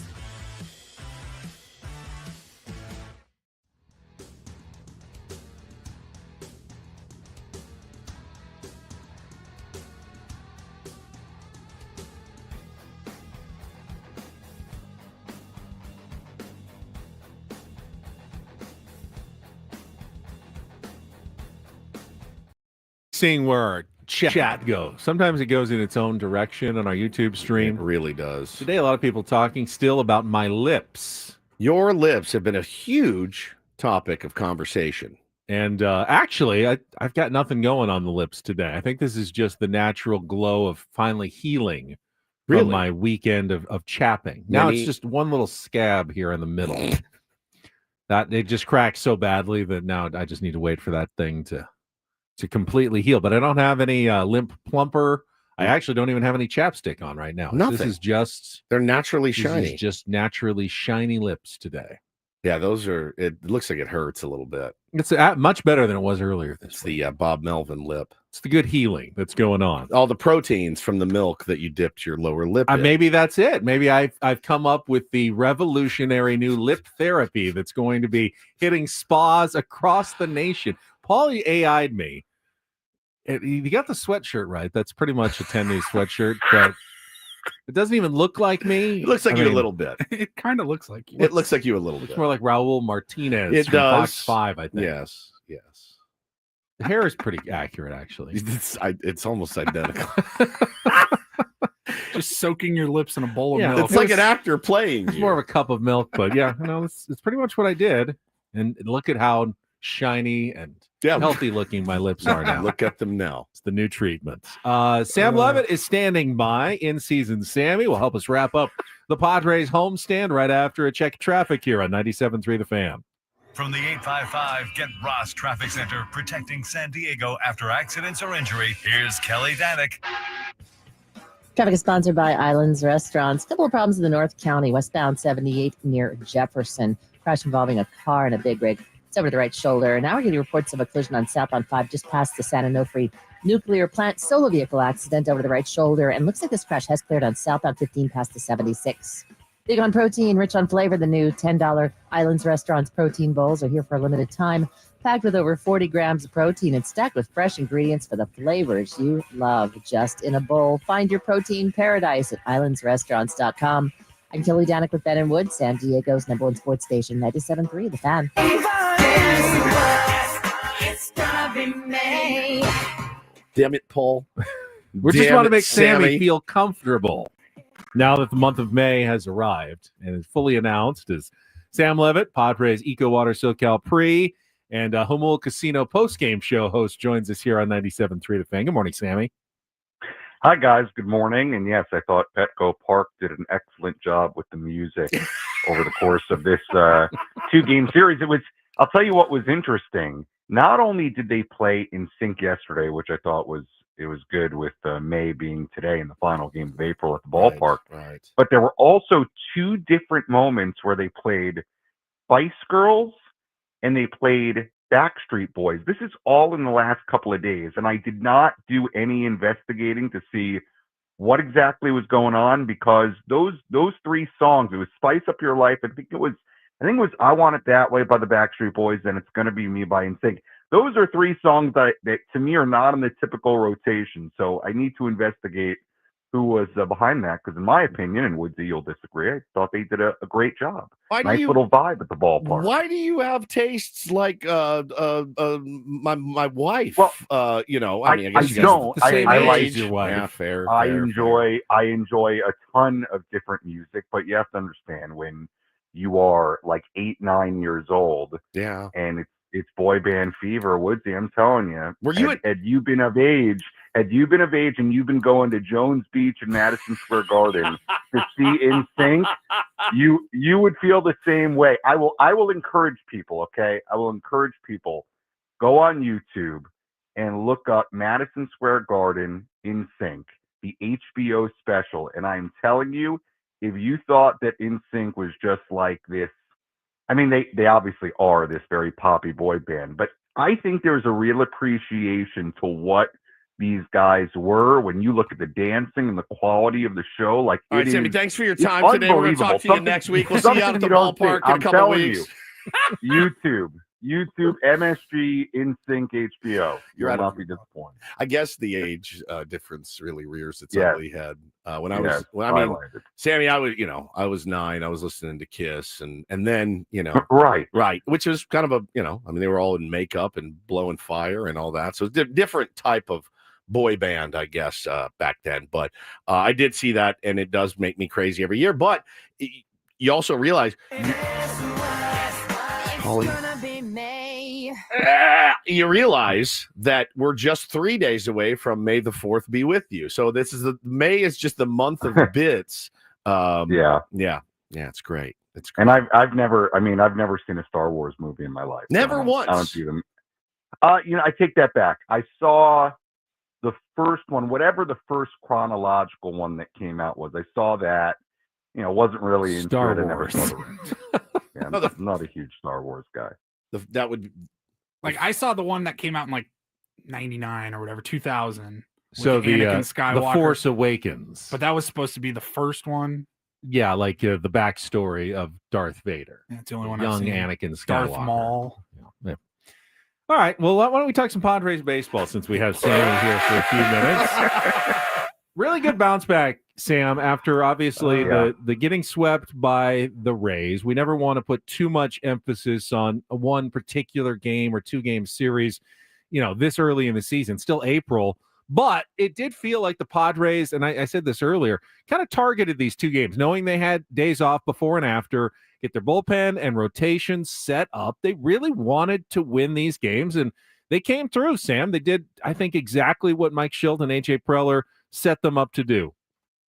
I think it's an excellent point. I mean, you can look at the offense and obviously feel really good about the way they bounced back and the way that they had a couple of guys show up and Arise and Hayward, and all of a sudden it looked like the offense we saw in the first 2-3 weeks, stringing hits together, moving the line. You look at what they did with runners in scoring position. They were excellent yesterday. They were 5 for 9 on Tuesday with runners in scoring position. They were getting hits with 2 outs, producing runs.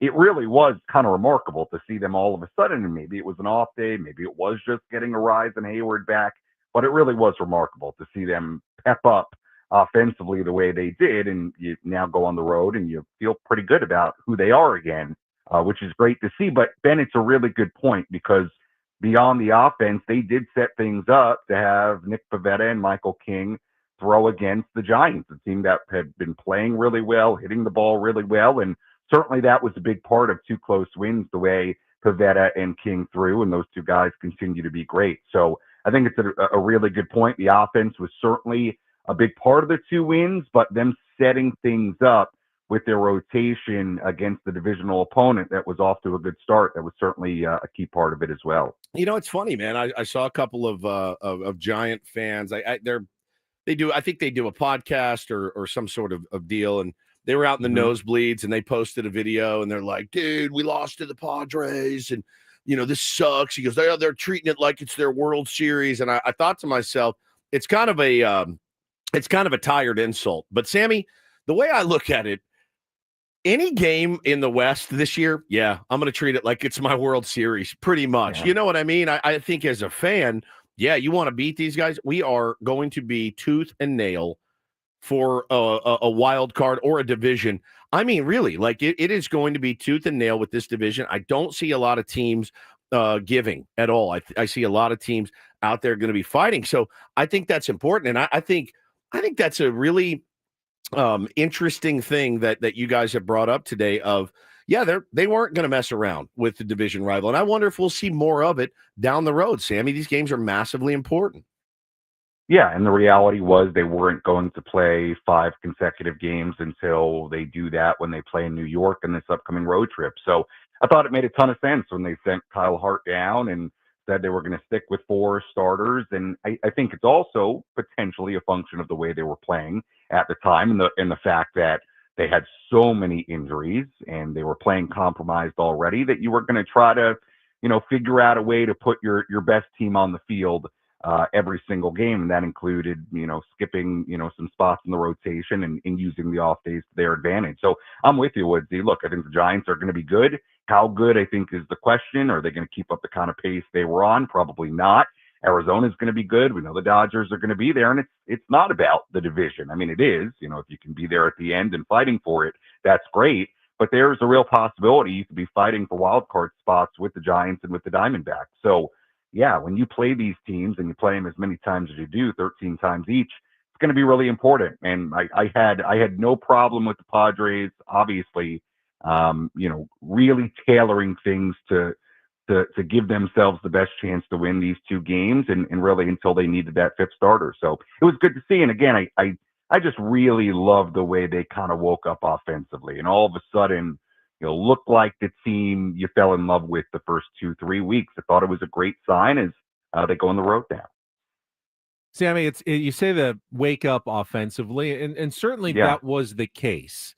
And I think it's confusing to people because they look at Luis Ariz and Jason Hayward, and Ariz did have a couple of hits, had that triple yesterday, but that doesn't give you 6 runs. That's one hit. Hayward went 0 for 3. He walked once.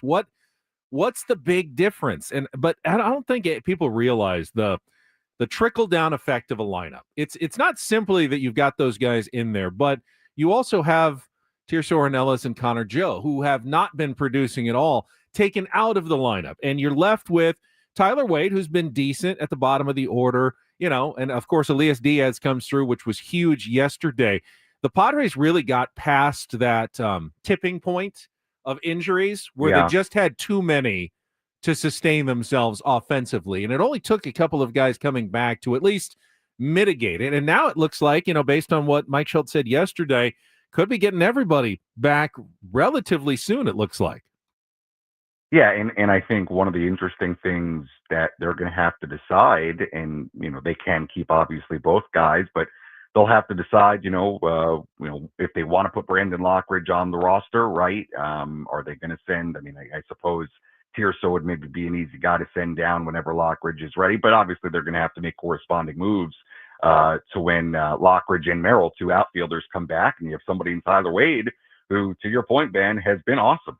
Like, I don't know. It's kind of hard for me to see Tyler Wade going down right now with the way he's playing and the way he's responded to coming back up. So it's going to be interesting on that front. And it sounds like Merrill and Lockridge are really, really close. And we're going to see him in the next handful of days. And Jake Cronenworth is going to go to Arizona next and start getting his work in there. So they're going to be back at full strength, hopefully, at some point on this road trip, which is great. To your point, Ben, on the lineup itself, I was talking about this with Tony yesterday, and I think you make a good point because it's like, what does just adding a couple of guys, how could that make them look so different so quickly offensively? And we were talking about with Luis Ariz, and so many guys have said it in that clubhouse going back to last year, the way he impacted this team's offensive approach. But I think you look at something as simple as Ariz batting second, and the way he puts together an at-bat, the way he sees pitches. Now Manny is hitting behind him. It gives you a chance to see more from the opposing pitcher, see more from a reliever, and the real impact that can make. So, they've talked about it for a long time, the impact of Luis Ariz. This team, you could argue, kind of took on his personality offensively when he got here, from the way they hit to the way they approach it, to the way they're able to put the ball in play. It's very Luis Ariz-ish. It really is. So was that a coincidence that they kind of woke up offensively and started looking that way more when he returned? Might be a little bit of that, but there is a value that clearly Luis in particular brings to this lineup. And thankfully, it all kind of, coincided together. Luis coming back and them kind of finding that offensive approach again. I got Sammy Levitt, in-season Sammy, joining us here on May 1st. It's going to be May, in fact. Dylan Cease on the bump tomorrow night against Mitch Keller. TBD the next couple of days. What are you hearing about what they're going to do? Probably Vasquez one day, and then what? Because they did send Kyle Hart down. It would be Vasquez and Pivetta. If they go again. in order, and then they need someone on Right. Tuesday for the Yankees in Kyle Hart's spots, right? Yeah, I would think so. We'll see. I would think you're right. It would probably be Vasquez and Pivetta to keep them on kind of the every 5 days, and then they're eventually going to need somebody. Now, look, that's going to be a really interesting decision for them. Is Kyle Hart going to come back up?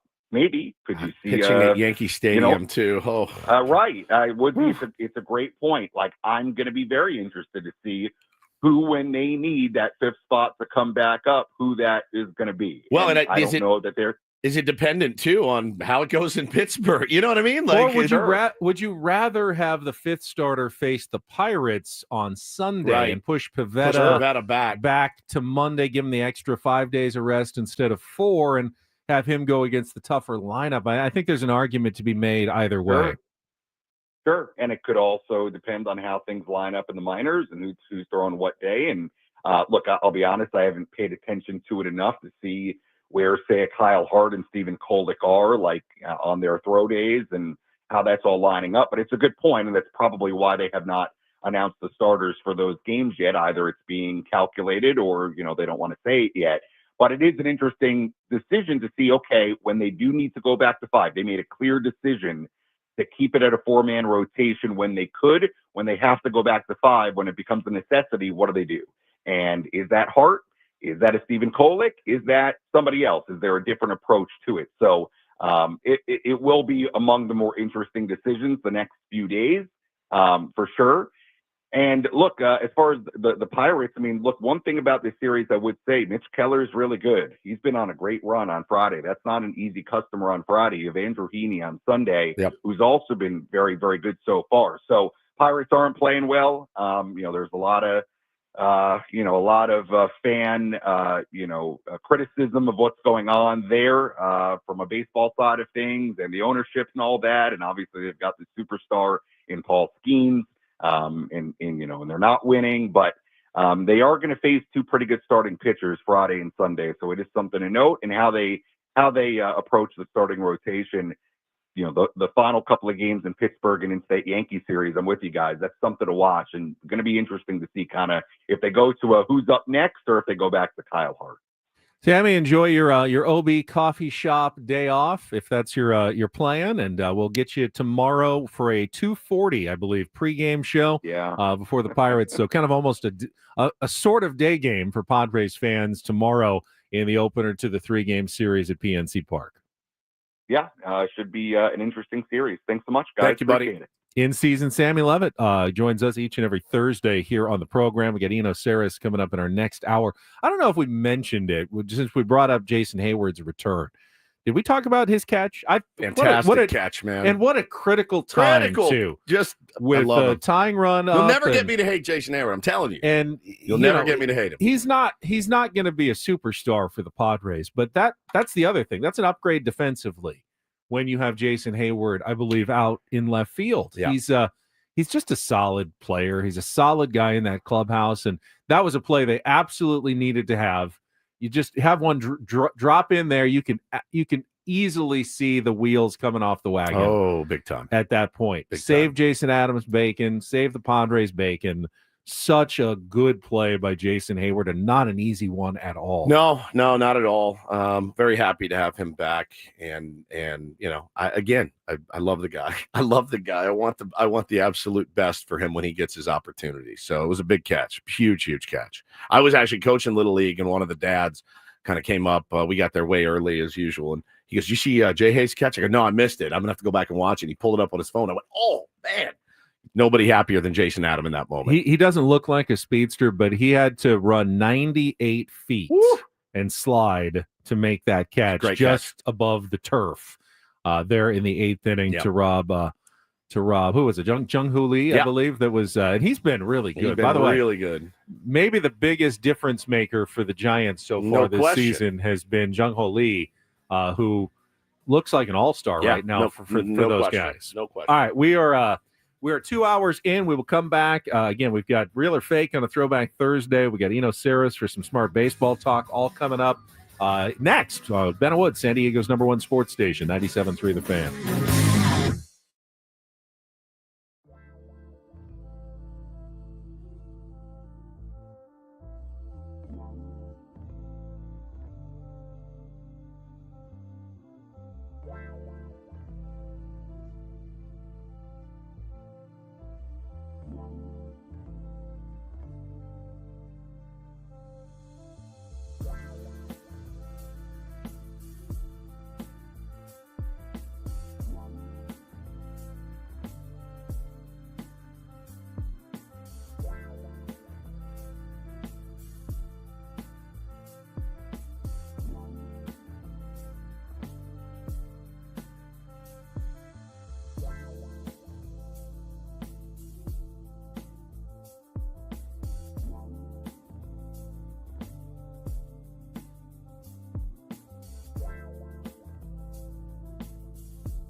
All right, we're halfway home on a Thursday. Ben and Woods 97.3 The Fan. Today is May 1st. Thanks so much for being here. We will have the roundtable coming up right after we get off the show at 10 a.m. Brought to you by Roundtable Pizza. Ben Higgins will be your host. He's also your friendly neighborhood sports anchor. Joins us this morning. I thought Chrisella was the new host. No, Chrisella is not the new host. You are always going to be the official host if you are. I need to come up with some questions. No questions yet? No, I thought Ella was doing it. Well, I thought he just replaced me. You guys can kick around some ideas. Some questions. All right. Paul Reindl, your executive producer of the program. Yesterday looked, it really looked like the perfect day at Petco Park. They all look great, but those day games, and I had to do something that filled me with instant regret.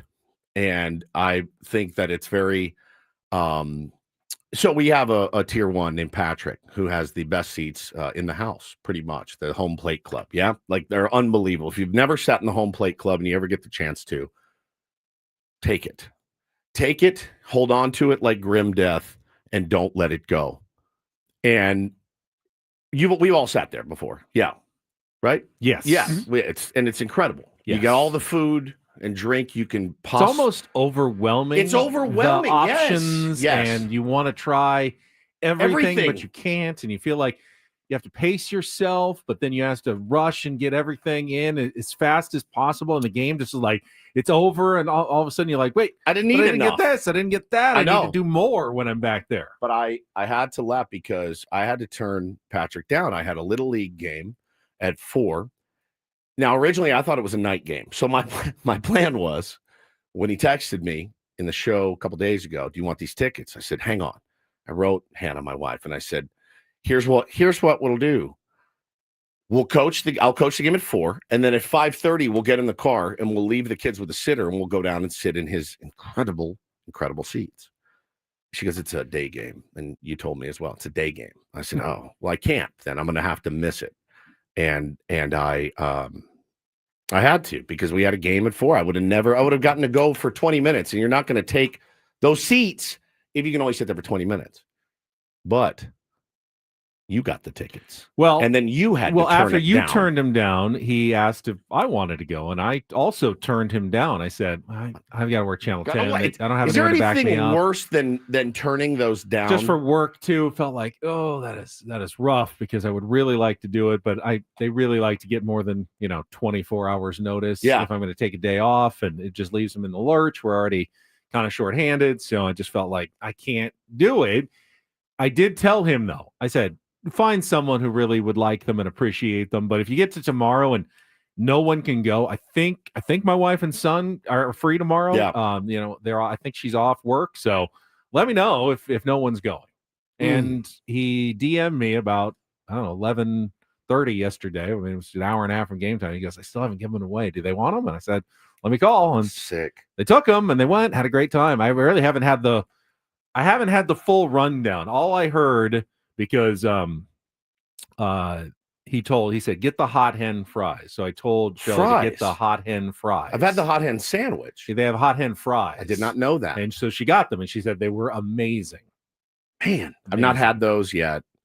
But it's like passing those tickets up is I was like, well, I could, in my mind, I go, I could probably get another dad to coach. And if Hannah can't go, I could probably find somebody to go. Having to turn them down was very, very tough for you and me as well.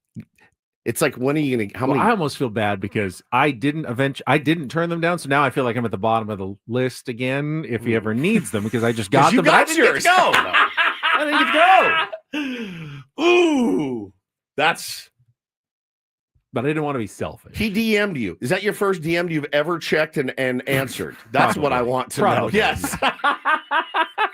Priorities. What's priorities? priorities? You're an opportunistic fellow. And you took an opportunistic.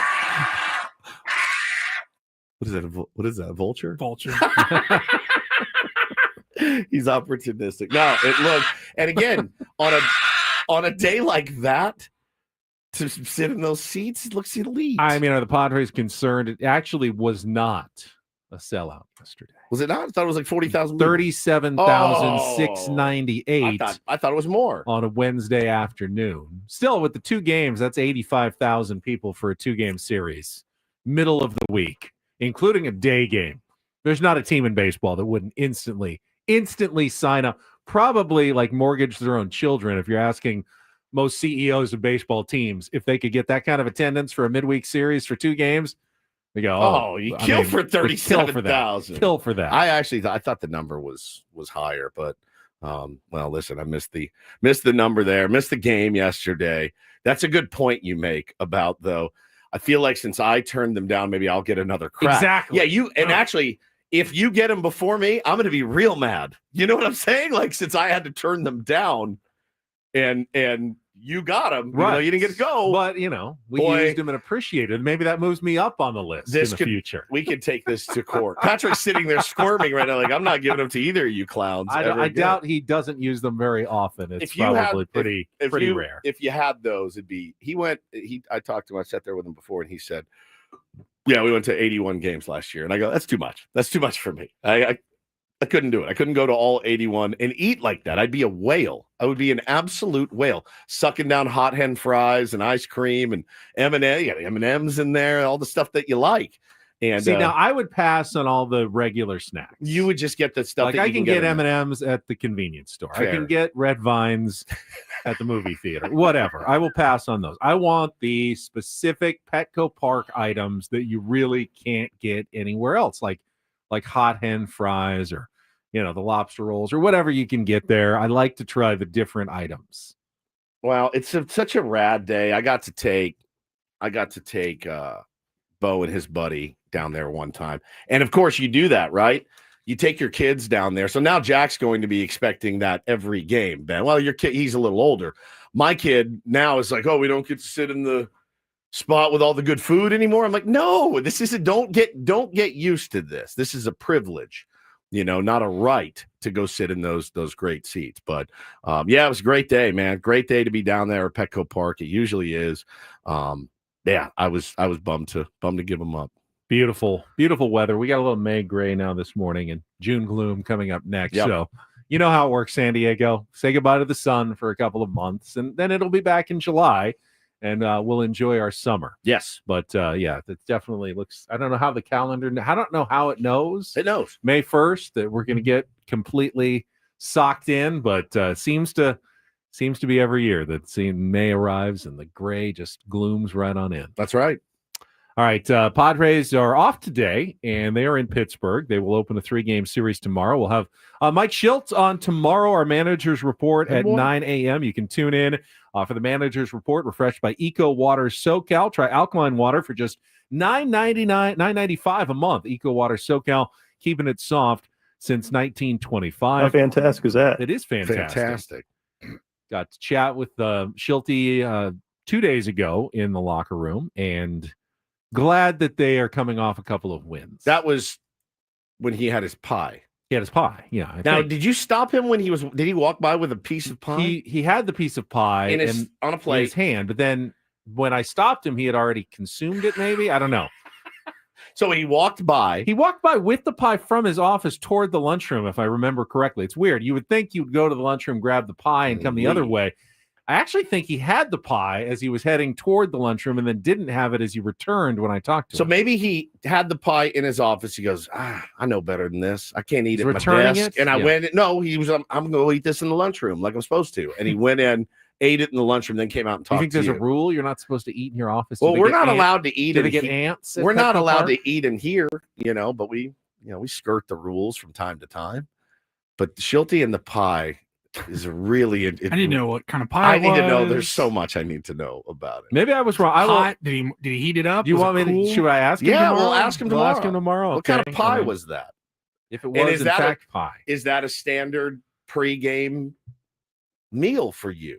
Ben asked him about the pie. You asked him superheroes. His favorite superhero. Yep. They won. So if you're superstitious, now you have to have pie every day until the winning streak is over. Yeah, this is Mike Schild. I'm down here at PNC. I need you to deliver me a mincemeat pie. Excuse me, sir. One mincemeat pie. We okay? Yeah, I'll just bring it right on down. I've never known. Mincemeat? I've never known. Isn't it beef? No, it's not beef. It's not meat at all. It's a mixture of chopped apples and dried fruit, distilled spirits or vinegar, spices, and optionally, you can put a little beef suet. What is suet? Yeah, I think it's fat, isn't it? Maybe the worst sounding pie. Beef suet is raw, think I'm hard good. beef fat. I think I'm good on mince Like meat little pie. chunks of fat in there All right, just to give it me some again. Hang on. flavor. Apples, Apples, dried fruits, distilled spirits or vinegar, spices, and optionally beef suet. Can I get the mincemeat pie? Hold the beef suet, please. Every time. That sounds disgusting. It does sound really, really bad. But I do wonder if he is that way. He's like, hey, today I had a hoagie sandwich and we won, so I gotta have to eat a hoagie sandwich until we lose. I know I would be if I was a manager. I feel like he might be a shoe fly pie kind of guy. What is from shoe the fly? South, it's like a molasses pie. Molasses, It's like made out of molasses, which Huh. I don't like either. So Interesting. maybe pecan pie. Pecan pie is delicious. I know you Saturated like that Fat one. says, I'm a few minutes back talking about the best seats. Are those the ones like 15 rows behind home plate you sit in Lazy Boys? No, I've never Those sat are in quote unquote the Jerome's best seat seats in the house. And for comfort, I'm sure probably pretty good. Those seats are very comfortable. I don't know if they come with the underground club and all you can eat and service in the seats like the ones and you do pay a pretty penny for those seats behind home plate. I don't know what their face value is nowadays, but they're a lot. Several $100s for a ticket. Yes, probably more. Yeah, they're elite. There's nothing like them. Being able to sit there. The seats are padded, comfortable, and his seats are so close. You're right by the Giants dugout. You could be like, Bob Melvin, have you ever tried dipping your chapped lip into a bowl of milk? You could yell that and he could hear you. I mean, you can heckle those guys. They're right in front of you when they're on deck. It's like watching baseball on another planet. I mean, you want to act like you've been there. You do before when you're correct. You sitting don't want there. to be down there heckling people. Right. I'm not a big heckler anyway, but when you hear the ball, you can hear the baseball hitting the glove. It's really special. So cool. All right, we're going to take a time out. When we come back, if you'd like to join us for a Throwback Thursday game of Real or Fake, no musical trivia knowledge necessary, you can qualify for a getaway to Las Vegas. And I think we've only had a couple of qualifiers. This is the last couple of days for this past month's prize. I know it's May, but we're going through Friday. So last two chances to get in for the Pantera Ghost or Disturbed concerts in the MGM Grand Stay. $150 gift card, 833-288-0973. 833-288-0973. Back with more Ben and Woods after traffic here on San Diego's #1 sports station, 97.3 The Fan.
Hey players, things are about to get real here in San Diego. Introducing the all-new Hamul Casino Resort. With a 200-room hotel tower, exciting new eats and drinks, plenty of new places to play, and a luxe spa and salon. Hello, rooftop pool and deck. It's where players can play their hearts out and enjoy all the perks that come with it. It gets real this summer at the all-new Hamul Casino Resort, the players' place.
Got one of my random story pitch emails during the break. This is from the team at Vegas Insider. Want you to know which teams dominate the game when it comes to fashion trends and fan engagement. MLB teams with the most popular jerseys. They say, let's see. Well, the top 5. Let's see. Can you guess the top 5 most popular jerseys in Major League Baseball? Team, not player? Team, not player. Yankees, Dodgers. Yankees are number 4. Dodgers are number 1. Padres are number 2. I think the other 2 are Cubs. Cubs are 7, just outside the top 5. I would have guessed. Oh, Phillies. Phillies and Phillies and Red Sox didn't even make the top 10. Brewers. No. Marlins. Definitely not. Guardians. This game sucks. No. I'll just give it to you. Giants and Astros are the other 2 in the top 5. Actually, the top 3 are just the NL West standings. Dodgers, Padres, Giants in order, Really? actually. Wow. Yeah. NL West is the NL best right now. Hot division, popular teams. People like those teams. Looking good right now. Yeah. The Oakland A's are number 9, and they're not even a team anymore. So I'm a little skeptical of this list. It's just athletics. It says Oakland Athletics, so it does. This is possibly a somewhat outdated list. You know what's funny is the Nationals come in dead last, they said. Years ago, when I started a team, for tournaments and stuff, I went with the Athletic. I could have picked anything. I could have picked the Cockroaches. I could have picked the Woodpeckers. Any team I wanted to. I started it, and I went with the A's. I went because I always liked the unis and the color scheme, and I just always thought I liked the style of baseball that they played when I was younger, and so many of those players I just absolutely loved and was like, all right, we're gonna be the San Diego A's. Anything Ricky Henderson wore, feels cool. I loved Zito and Chavez and Mulder. I just loved it. I just was into it, and I wasn't an A's fan. I just liked how they looked. I thought it was always looked cool, and now we're taking a team again, and we're still the A's, and I'm like, do I want to be the A's, or is that am I crossing a picket line at this point? We'll get to real or fake in just a second. We're the San Diego A's. Do you think they should rebrand when they go to Las Vegas? Mm-hmm. I do too. They won't. I'm sure they won't. They'll try to keep the entire history of the franchise. But it doesn't feel right anymore. I agree. And I didn't feel right even naming my adult league team, continuing it on as the Athletics. But that's what we are. That's what we have been. And so we're going to be the San Diego A's. But I did feel, believe me, because it's time to pick out jerseys. I'm working with my buddy Brian right now. We're picking out color schemes and everything else. And I was like, should we call ourselves something else? I feel like a scab. Like I really do. I was like, I feel like a little scabby naming it after the Athletics. Is there any talk? I wonder if they're going to rebrand when they get to Vegas. I don't think so. I think they're rolling with the Athletics. Yeah. I think you got it. If they're going to be Athletics in Sacramento, I think that's the Vegas, the Aces, Yeah, right? The yeah. minor league team. Yeah. Like you got to go with something Vegas-y. Do you? Well, yeah, kind of. You don't have to. Golden What's a Knights is Golden kind Knight? of cool. What is that? I don't know. I thought it was one of the weirder mascot names in history. I understand the Raiders have been the Raiders. Yeah, the Raiders, and they're the A's have been the A's for a long, long time, and they've moved from Philadelphia. Like they've been the Athletics Kansas forever. City, right? Oakland, Sacramento. They've had like 9. Is it the Golden stops. Knights just because of like Excalibur? Maybe. I have no idea why they decided on that. I'm not I really sure don't. either. It's really cool. Gold is certainly a very Vegas-y color. Yeah. But yeah, it's interesting. But I did feel They for have the WNBA team, the Aces. the Aces, you call the Las Vegas Dice. used to be the Area 51s, remember, was their minor league Yeah. team. And then before that, it was the Stars when they were the Padres minor AAA team, Yep. Las Vegas Stars. That's interesting. It's crazy that they're top 10. Did you say they're number 9? They were number 9 on That's this list. pretty nuts. I have no idea the methodology. Or the accuracy. Usually just like internet searches Yeah. or something. That's All right, we fair. got plenty of callers on the line that want to play a little game of real or fake. Let's get to it. Some are here for the compelling sports talk with Ben and Woods. Yeah, you can go plow through another donut. It's time for Real or Fake on 97.3 The Fan. Tell the people what they'll win today. All right, last couple of days to qualify for our grand prize trip to Las Vegas. 2 tickets to either Disturbed, Ghost, or Pantera, plus a 2-night stay at the MGM Grand and a $150 gift card. Tickets for all 3 shows on sale now at Ticketmaster.com. Who do I pick? Let's go with line 3. Is this Jason? Yeah, this is Jason. Jason, you're the lucky contestant at least today for Real or Fake. Are you ready to play our game? Yeah, let's do it. All right, Woodsy's here. I don't know if he's going to help you or not on this one. Here's today's category. May is here. Means we're just 2 days away from what, Woods? The first Saturday in May. What happens on the first Saturday in May every year? May the 3rd be with you. My dad's birthday is May 3rd. Happy birthday, Dad. Congratulations, Gary. Happy early birthday, Dad. First Saturday in May is the 151st running of the Kentucky Derby. Of course, the Run for the Roses has had a rough few years. Horse racing's doping scandal, first ever disqualification of a winner due to a steward's inquiry, and a group of champions that have not gone on to win another race at all in the past 5 years, which makes one for and done. A forgettable set of horses, but a challenging game of real or fake. I will give you a name, Jason. The last 5 Kentucky Derby winning horses Yep. haven't won a race after since. winning the Kentucky race. Derby. Not a single one. So I'm going to give you a name. Okay. You tell me if it's a real horse to win the Kentucky Derby this decade or a fake Oh, boy. I have thrown in to fool you. That's all. That's all you got to do, Jason. You ready to play? Yep, let's do it. All right, round number 1. Recent Kentucky Derby winner. Real or fake? Penny Circus. Real or fake? Penny Circus. What do you think? I don't know why, but it jogged my memory really quickly. I said, I think it's real. I'm going to go real. Jason, you got to give the final call. Yep, let's go real. Says real. Son of a- I made that one up. All right, 0 for 1. You need 4 Sorry, to qualify. buddy. I'm not good at round this. number 2. Lasky. Real or fake? I'm going to go real. Okay. No, good. boy. Good buddy Jeff Lasky used to work at Channel 10 with me. That's how I came up with that one. It's not a horse's name. All right, we're 0 for 2. Let's go to round number 3. Rich Strike. Real or fake, Jason? What do you think? God, it sounds so fake, but okay. So he's already done 2 fakes in a row. Will he go for 3?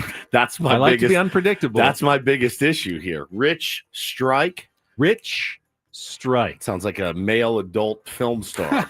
Let's go. What do you think, buddy? Jason, let's go real. Jason, what do you say? Sounds so confident. You know, I'm gonna play on Ben's psychology here, and I'm gonna go real as well. All right, real. And you would be Yes. correct. Rich Strike at 80-1 odds won the 2022 Kentucky Derby. All right, you got 1. Let's see if we can get you 3 more. Round number 4. Time Crunch. Real or fake Kentucky Derby winner, Jason? Hey, Woods, do you think I- that sounds like one he made up, or? Sounds like a made up one, doesn't it? They all sound. They made all up. sound made Let's be up. honest. Well, they are all made up by someone. That's true, by someone. Somebody made them up. I don't know. The horse didn't say. Actually, my name is Rich Strike. I think fake. I don't know. Jason? I hate this. Yeah, I'm gonna go with fake too. That's Yes. fake. Very good. All right, we're you're halfway tied. home. 3 rounds left. Round number 5. Flight of Darien. Real or fake, Jason? Yeah, I don't think you can make that up, Ben. Even if you tried, so I'm gonna go real. Wow. You don't know. You know his what? mind. I can make it up, and I did. Oh, no! He was very confident. All right, that means you got to get these last 2 correct, or you will not qualify for the grand prize. Round number 6. Mage. Real or fake? Spell it. Mage. Use it in a sentence. I don't. It's a horse's name. The horse is named Mage. There's your Real or sentence. fake? Mage. Done. What do you think, Wood? Let's go real. It says real. Yeah. Yeah, let's roll the dice. Let's go real. Yeah, 2023 Kentucky Derby winner Mage, which Here we means go. once again we Game come 7. down to the final round for all the marbles. Jason, real or fake? Potentiate. Real or fake Kentucky Derby winner? What do you think, Wood? I don't know. He doesn't want to be responsible. I don't want to be responsible. Potentiate. All right, let's go. My gut says fake. Jason, it's got to be up to you. Yeah, let's roll the dice and let's go real. Oh, he went. He's going real. I went fake. He went real. Paulie? I had it. Oh, Jason, I had I'm it. sorry. So You had close, it buddy. this time. Man.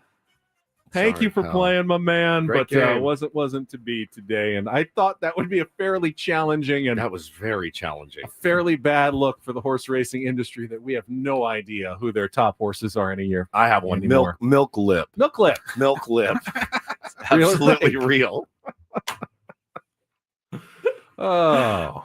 Oh, I hated that. I hated every second of that. All right, we got to take a break because when we come back, smart baseball aficionado and a noted fish fan, Eno Saris will join us. He is coming up next with Ben and Woods on San Diego's #1 sports station, 97.3 The Fan. Yeah, quickly, let me tell you about Underdog. The NBA playoffs are, well, I mean, you're starting to see some teams eliminated, like Ben's beloved Lakers eliminated by the underdog Minnesota Timberwolves last night. But Underdog is a great place to go out and play during the basketball playoffs, playing that daily fantasy. They got their new extender promo. Just play your way to increasingly bigger boosts each round of the playoffs. So if you started the playoff series using your game 1 boost, continue boosting each subsequent game to unlock the next one. The longer the series, the bigger the boosts that you get. To play, all you have to do is download the app, choose whether a player will go higher or lower on their stats. You can mix and match sports. You can do some golf. You can do some baseball. I do a lot of baseball on my Underdog. And basketball, of course, during the playoffs, points, assists, so much more. Once your picks are locked in and you feel good about them, Play with as little as $1. If you get everything right, you can win up to 1,000 times your money. Have some fun with Underdog. I know I have been. Download the Underdog app. Sign up with promo code WOODS to unlock a special offer of up to $1,000 in bonus cash when you make your first deposit. That's promo code WOODS. Must be 18 and over, 19 and over in Alabama, Nebraska, present in the state where Underdog Fantasy operates. Terms apply. See assets.underdogfantasy.com/web/extend.html for details. Concerned with your play, call 1-800-GAMBLER or visit ncpgambling.org.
Hey players, things are about to get real here in San Diego.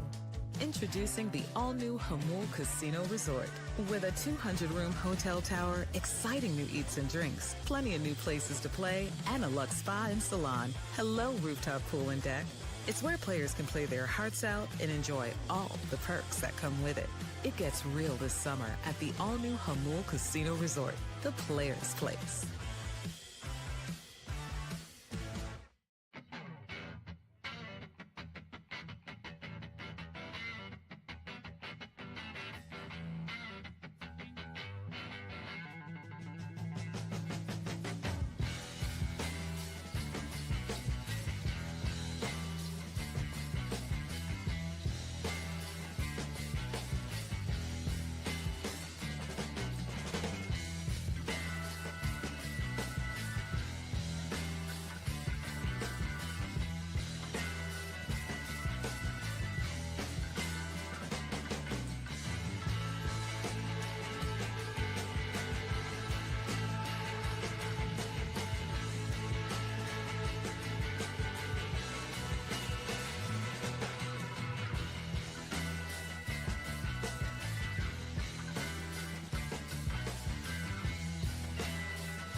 feel heartbroken for Jason.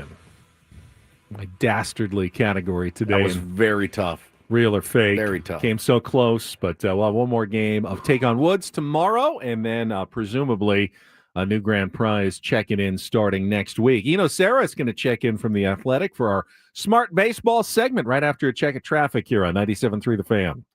From the 855 Get Ross Traffic Center, protecting San Diego after accidents or injury, here's Kelly Danick.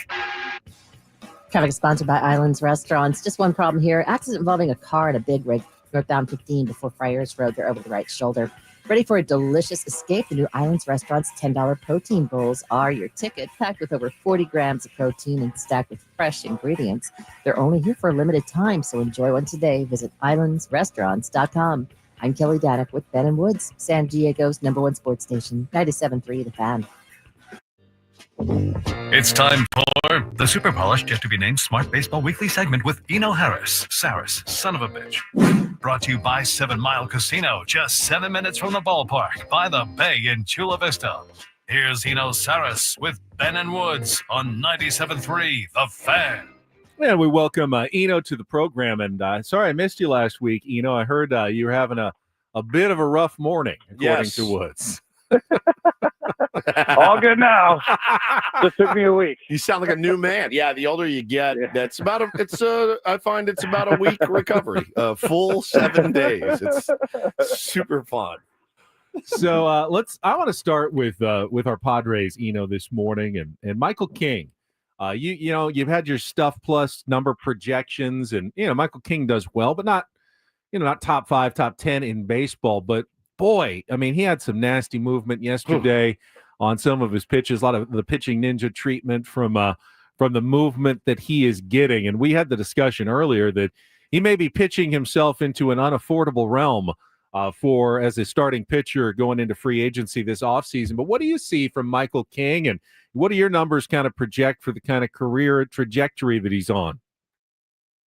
Yeah, it's pretty interesting because he has something in common with other kind of lower slot guys that throw sinkers. And some of these other guys have trouble with lefties. And, I think you saw in yesterday's game, one of the reasons King doesn't necessarily have trouble with lefties is that he throws that sinker front door.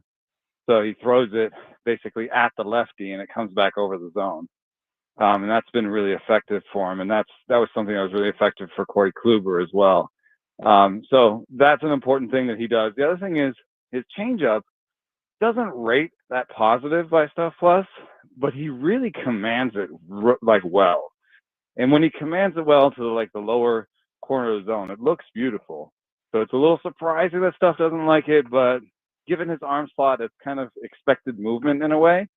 But he commands it so well that it doesn't matter. So he has a plan against lefties, and then against righties, he's a sinker sweeper guy that can really dominate them. So I understand how it all gets put together, but it relies a little bit more on command than people realize. It's not necessarily the biggest stuff guy, and I don't know exactly how that'll age. That's it's laudable. It's great. It's better than not having command, and maybe it's better than relying on Stuff because Stuff is just going to age and go away. So maybe it is a great package to bet on, but we also have to remember his injury history. And that'll come up when they're talking about how many years he's going to get. So yeah. I don't think he'll get like the Garrett Cole. I don't think he'll get like 7-8 plus years, but he'll get a decent amount of money on like a 5-year deal. Something probably starts with a 2, like a $200 million deal, something like that. I mean, he's honestly he's one of those guys, and I'm sure there's dozens of these guys across baseball. When he grabs the ball as a Padre fan, just when you watch, it's such a fun watch. He's such a fun watch. You talk about command, and you think about Greg Maddux putting the ball where he wants, and even when Michael doesn't command, like he didn't command his slider early, he figured it out, right? And eventually, he starts dotting, and that 2-seam has 2 feet of run on a right-hander. It's impossible to hit. He is a joy to watch pitch, and because it's aesthetically pleasing, but it's also you're like, we're winning this game. Michael King's on the bump. We're winning this game. And, a guy like Dylan Cease, who Stuff Plus favors a little bit more, you still have him pretty high in Stuff Plus. I can't say the same as like, that it's such a fun watch. And you think about, we watched Blake Snell here for years.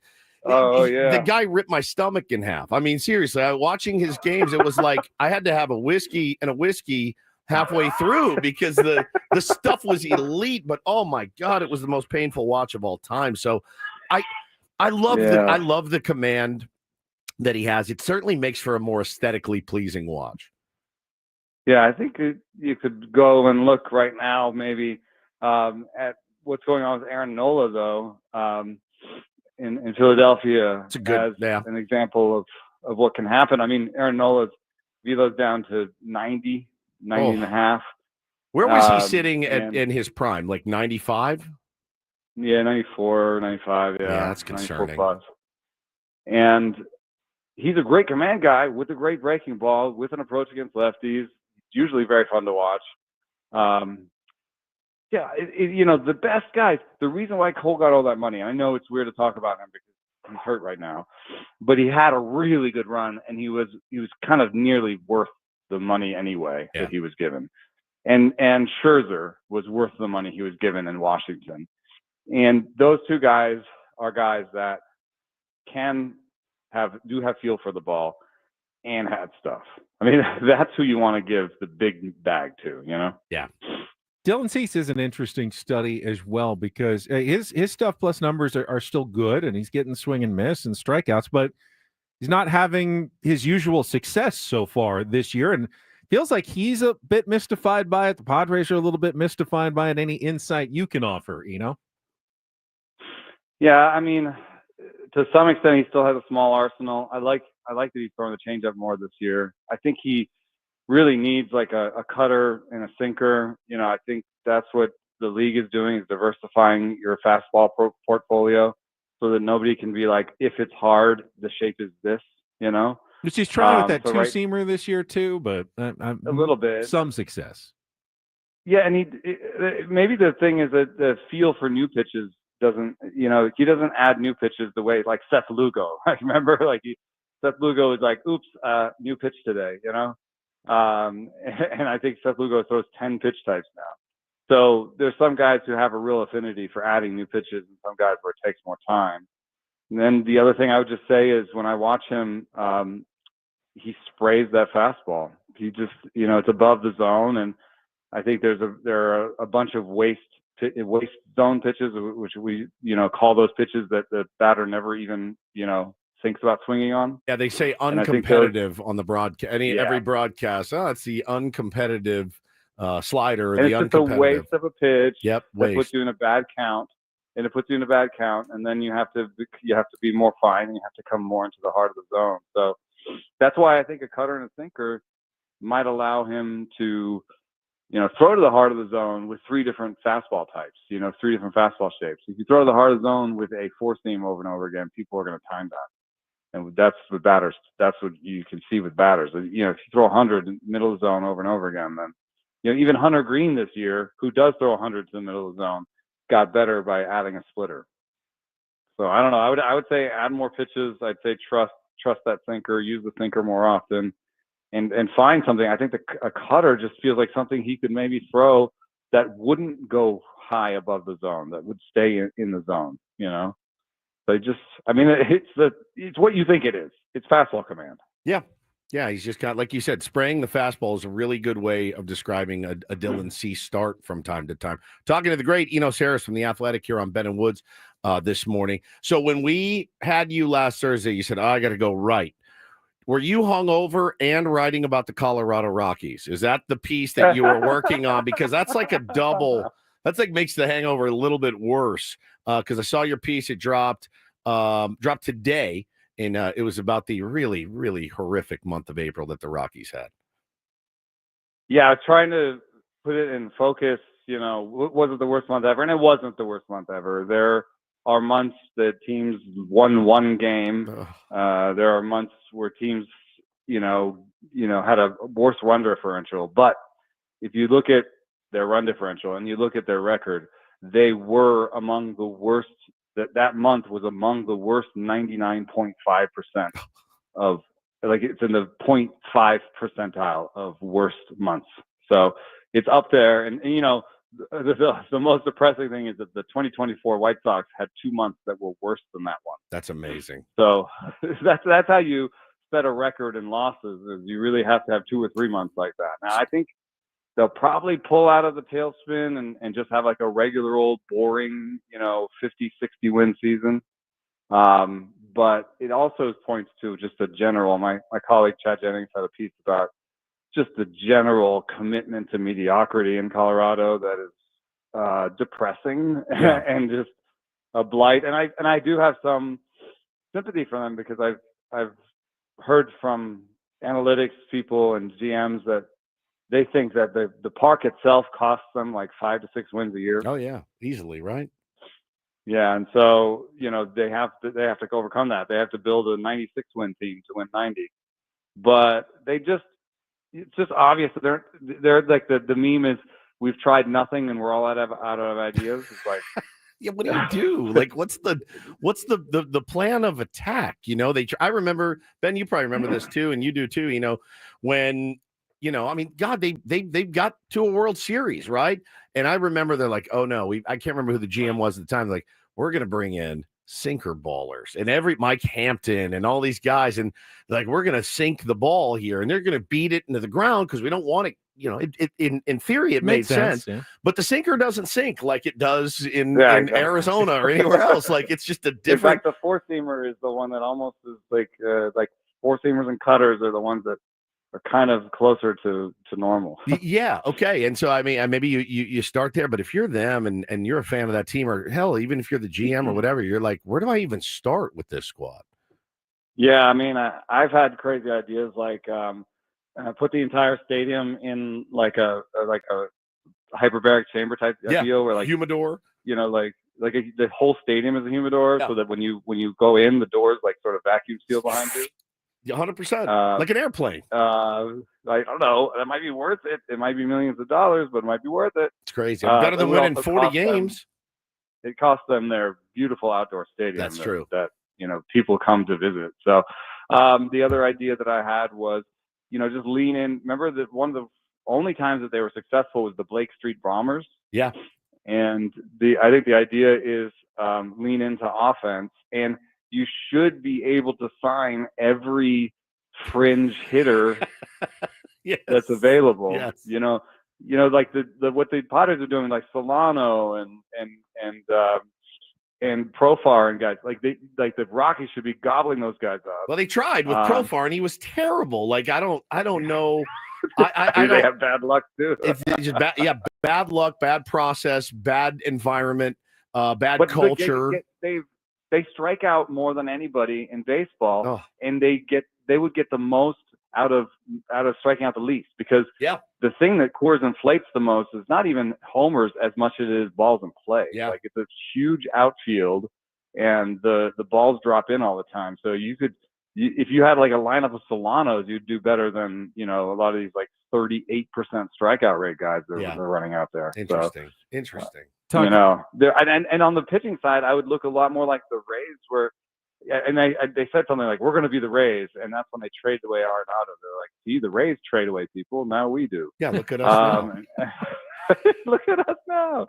And I'd be like, no, you need to learn how the Rays like build a pitching staff with like a completely new idea. Like, instead of we have starters and we have relievers, I would have 13 pitchers, and some of them go 3 innings and some of them go 2. It would be awful. I'm not saying this is great for watching. I'm just saying that you have to try something different, and having guys that some go 3, some go 2, you could have guys that, you know, you pitch them a little bit more away from home, and the other guys you pitch more at home. You know, you play with that, where you're like, oh, this guy's stuff actually, you know, John Gray has been the same for Texas as he was for Colorado. So there's something about John Gray that's not very exciting, but it's about the same in Colorado as it is in other places. Interesting. So you find those pitchers, and you play them more at home. I don't know. Try something is what I'm saying. Last thing for me, you know, on the other end of the spectrum, there was some maybe thought that maybe the Dodgers are a little more vulnerable than we thought. But here they are now, 31 games in, best record in baseball, despite all those pitching injuries. Are they actually showing that they're less vulnerable, perhaps, that they've already overcome a ton and still have the best record in the league? I mean, I think it's a double-edged sword because, yes, someone's going to say they're injured all the time, but their pitching development is also pretty good. Like, they're going to settle upon some pitchers that'll get them through. And, of course, the lineup is their biggest strength because they've spent the most money there and they have the greatest players there. But, what they do on the pitching side is when their big price guys go down, they do maybe they go down too often. Maybe there's too much injury there, but they do have a bevy of young arms that they kind of run through. And they're like, oh, Landon Knack, that's not going to work. How about Ben Kasparias? Yeah. Oh, hey, look, Tony Gonsolin's healthy now. So they're just like, we plan to have 20 starting pitchers, 10 to 15 will be good. And at any given time, we'll have 4 or 5 that are healthy. That's their plan. It's like it's the Rays with money. Yeah, the Rays with money, just like 15 starting pitchers, and whoever's healthy in the playoffs, that's who we're going to roll with. And I can disparage the fact that they have 13 guys on the IL, but I can't disparage the fact that they keep winning, they keep figuring out ways to win, and I fully expect them to be 100+ wins at the end of the year, like we all did. I don't think anything's gonna derail that. But maybe still a little bit gettable, like depending on who's healthy in the playoffs. Sure. I mean, if Yamamoto is down, and like if their ace is Ben Kasparias, then like maybe they're gettable. So no doubt, I think they're absolutely gettable. Yeah, I think they're gettable. They're in no danger of missing the playoffs. No. Right. It's not that. It's just like what happens in a short series. Yeah. It may not just end in hardware again. Yep. We are out of time. Good chatting with you. We will talk to you again next Thursday. Appreciate it.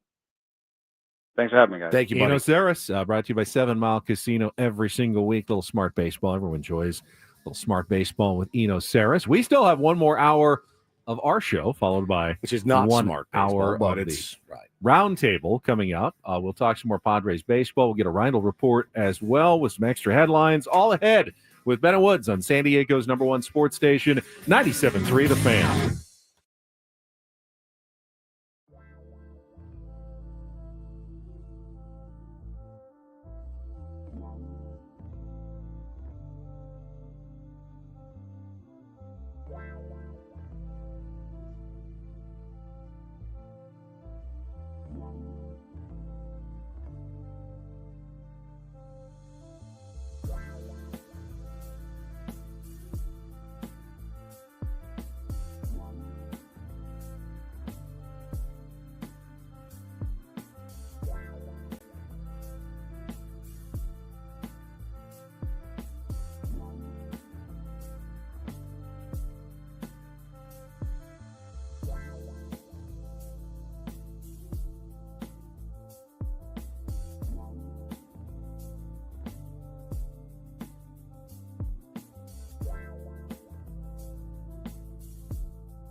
Thanks again to Eno Saris from The Athletic, part of our regular weekly lineup.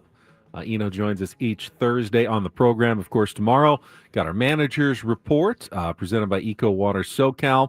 This hour of Ben and Woods, though, is brought to you by Robert Half. At Robert Half, they found that 67% of companies want to increase contract talent. That's why their recruiters' expertise and award-winning AI work quickly to find the skilled candidates you want. At Robert Half, they know talent. Visit roberthalf.com/talent today. We'll gather all the 97.3 The Fan talent in less than an hour for the start of our weekly roundtable, brought to you by San Diego Roundtable Pizza. It's pizza royalty. And I know you guys like to get a little sometimes preview of the content of the roundtable in advance. And this was actually a question that I had suggested as a topic earlier this week, and we never got to it. So I thought I'll save it for the roundtable. Then Paulie said, why don't you bring something up a little bit early here? Because we got an hour to go in our show. You suggested it on our show, and we never got to it. Oh, we just didn't get to it. We just never got to it. We didn't dismiss it, though. And it was because the Giants were in town. Obviously, I think most Padres fans agree. Whatever Dodgers fans think, the Dodgers are our number one enemy. Sure. When you're a Padres fan. Yeah, I agree. Who's number two, then? Who's the second most hated team if you're a Padres fan? It's easy. You think it's easy? The easiest answer I've ever given. It's the Colorado Rockies, and it's not even particularly close. I know that's your answer, but I just said this is my answer. I didn't say this is everyone's answer. It's an easy answer. The Colorado Rockies. To me, that's that doesn't really make a ton of sense, though. Makes They're rarely a ton of sense. They are a thorn in our side. Well, correct. Hang on, because you just phrased it differently than when you phrased it Sunday. I did say. You I said who's who's the biggest Padres' rival? second biggest rival. Right. To just now, you said who do you hate more? I than did. The I kind of just as much as the Dodgers. I altered it a little bit because I hate the Rockies a lot more than the Giants. But if you're going to call it a rivalry, I think it's probably the Giants or maybe even the Diamondbacks, just based on competitiveness. Proximity is part of that. You either got the California team is the Giants. The Diamondbacks are technically the second closest divisional opponent to you. Seattle is your natural rival. If you're using the word hate them, rival, not even a little. Now they finally have the Vetter Cup officially set up this year. I couldn't care less. I like them. I like the Mariners. And we're going to do this actually in the draft, so everyone has to pick someone different. I'm kind of leaning toward, and this makes no sense because they're not even in the division. For some reason, the Cubs always, to me, feel like they have tons of fans who always come to Petco Park and, kind of get under our skin. We played them in the 1984 postseason, so there's history there between the Cubs and the Padres that goes a long way back. For me, I don't know, those Cubs games always seem maybe even bigger than the ones against your divisional rivals, which you would assume would be bigger games, but I don't know. The Cardinals are the team that always felt really like going to factor something that happened like 40 years ago into your decision? Yeah. I mean, history is an important part of rivalry and hate as much as anything. Well, the enemy of my enemy is my friend. So that's why I've never really hated the Giants. So I'm like, we went to Oracle, had the time of our lives. I have some Giant friends. I adore them. They're smart. They're knowledgeable. They're not violently insane like other fan bases can be. And so I'm like, hey, man. Oh, also, those runs that they went on, legendary, absolutely legendary run by the Giants. And so, yeah, they're in the division. But when I look at other than themselves, the Rockies are my biggest hurdle every single year. I loathe the sight of them. Clint Hurdle. They are the Clint Hurdle. He was their new hitting coach, and it's going well. They did win a game yesterday. I look at it and I'm like, I can't stand these dudes. I cannot stand these guys. I love Buddy Black as a human, but I look at that team, I cannot stand these guys. And, it's not necessarily their fan base. I'm sure I know it's a balanced schedule, but we play them 35 times a year. Correct. Everything else is balanced, but we play the Rockies at least 30. Let's say conservatively, I've been to 50 games since I've lived in San Diego. 48 of them have been against the Rockies. Yes. It worked out. Every time I find myself in Petco Park, I'm like, oh my God, we're playing the Rockies. It's going to be my purgatory. Rockies fans consider as their number one rival. Their owner, Dick Manfart. Yeah. I mean, does every other team in the NL West, Padres, Giants, Diamondbacks and Rockies all think the Dodgers are their like main rival. I don't know. We had some good when we first started it as a show. We had some good battles with Arizona. We had all the Bob Brenly stuff. Yeah, and that's what I was thinking. Him, being pretty racist against Fernando Tatis Jr. We had them ripping on Manny. I find myself disliking them quite a bit. I really do. I do like their skipper now. I do. I like Torrey. I like Torrey now. Back then, I did not. Who was their skipper when we started? It was. I could see his face. Was it? Who was it when we started in 2018 as a show? Who was their skipper? Lavella's been there a while. Was it? No. Who was it? Somebody will tell us. It was list of Diamondbacks. Torrey was hired in 17. Okay, maybe it was him. Before him, 2 years of Chip Hale. And then Kirk Gibson was there for about 5 years. Okay. And then AJ Hinch actually was there, and Bob Melvin was there too. Yeah. Remember? Yeah. The Cardinals are an interesting choice because Padres have played the Cardinals in the playoffs more than any other team they've met in the postseason. They had the 2 losses in the 2000s, and then they beat them in the wild card series in the pandemic year. I remember though distinctly when I used to do the pre and the post game show host, thing back in the early 2000s. Padres couldn't beat the Cardinals at all. It was ridiculous. They felt like they lost. I don't know, 80%, like 28 out of 31 games against the Cardinals in a stretch. That's right, boy. They just, Albert Pujols. It was like we have no earthly way of beating this team whatsoever. No chance. Hey, you can't beat them. Join them. No chance at all of beating that team. I do kind of loathe the Diamondbacks a little bit. Probably other than the Dodgers, probably the most in our division, maybe tied with the Rockies. But the Rockies, I feel like, are our biggest. I feel like they're my biggest hurdle. I hate watching those games, especially at Coors Field. I can't stand it. It's not baseball as it was intended to be played. It makes me sick to my stomach, and we got to deal with that next week. And if you had to pick an American League team, well, the Mariners are the assigned rival. Mariners. Love them. I don't feel really any animosity toward the Mariners at all. I would pick probably the Yankees. The Yankees, who are coming up on this road trip, obviously. I get to play them every year now, but a big trip to Yankee Stadium, and clearly part of that goes back to 1998, and part of it just goes to the fact that the Yankees are the Yankees, and every team's going to consider it a big series when you go into the Bronx. You're going to face that team, as the Padres will do next Monday, Tuesday, and Wednesday. Yeah, Astros is a good one for recent history as far as the AL goes. But for me, it's mostly NL teams. It's mostly NL. It's mostly NL guys. So I don't know. It seemed like the Giants was kind of the logical choice, but many rivals. I think anybody outside of LA is a stretch. Sure, to be honest. Yeah, you're right. You're right. I think it's a stretch.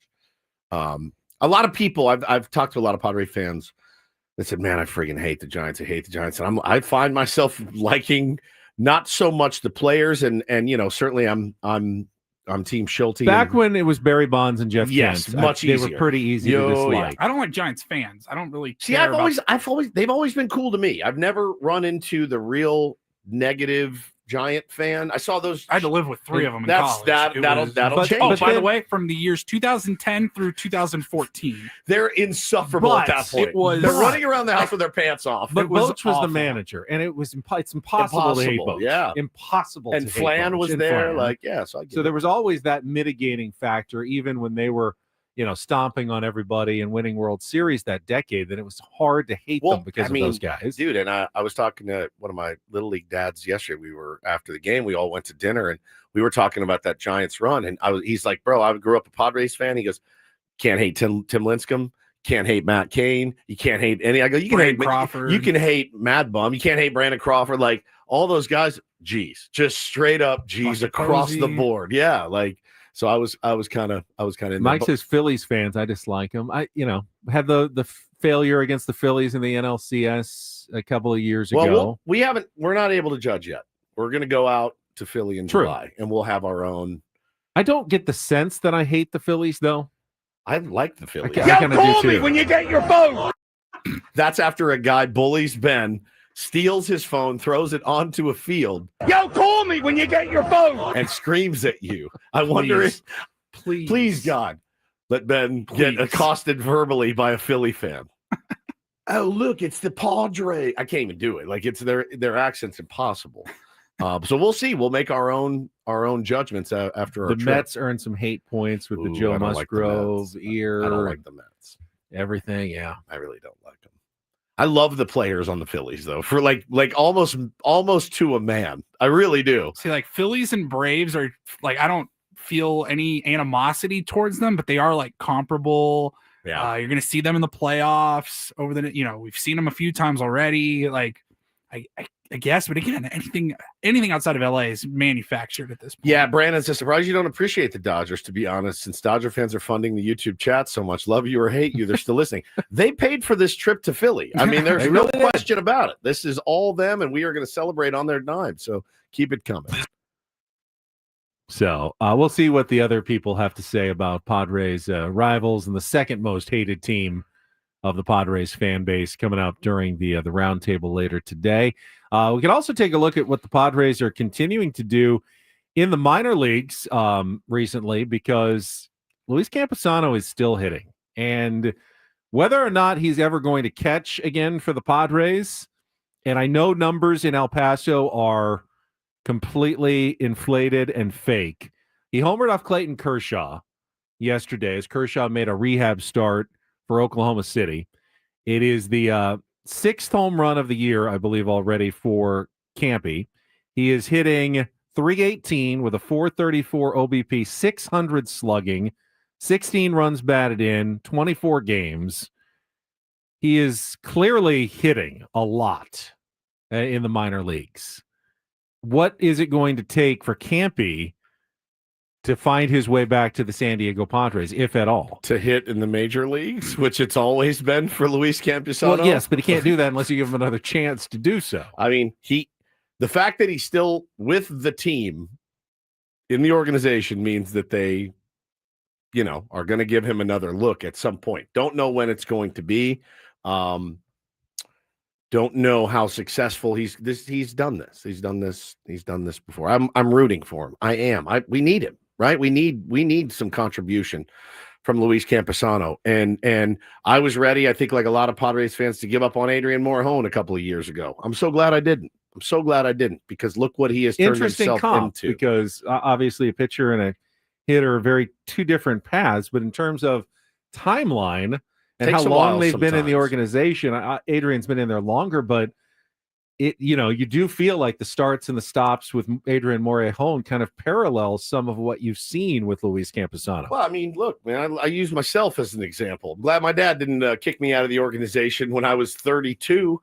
You know what I mean? Like, some of us are late bloomers, and I hope that Luis Campusano, whatever it is that he's unlocked down there to rip the cover off the ball, hit a 109-mile-an-hour home run off of Clayton Kershaw yesterday, a tank.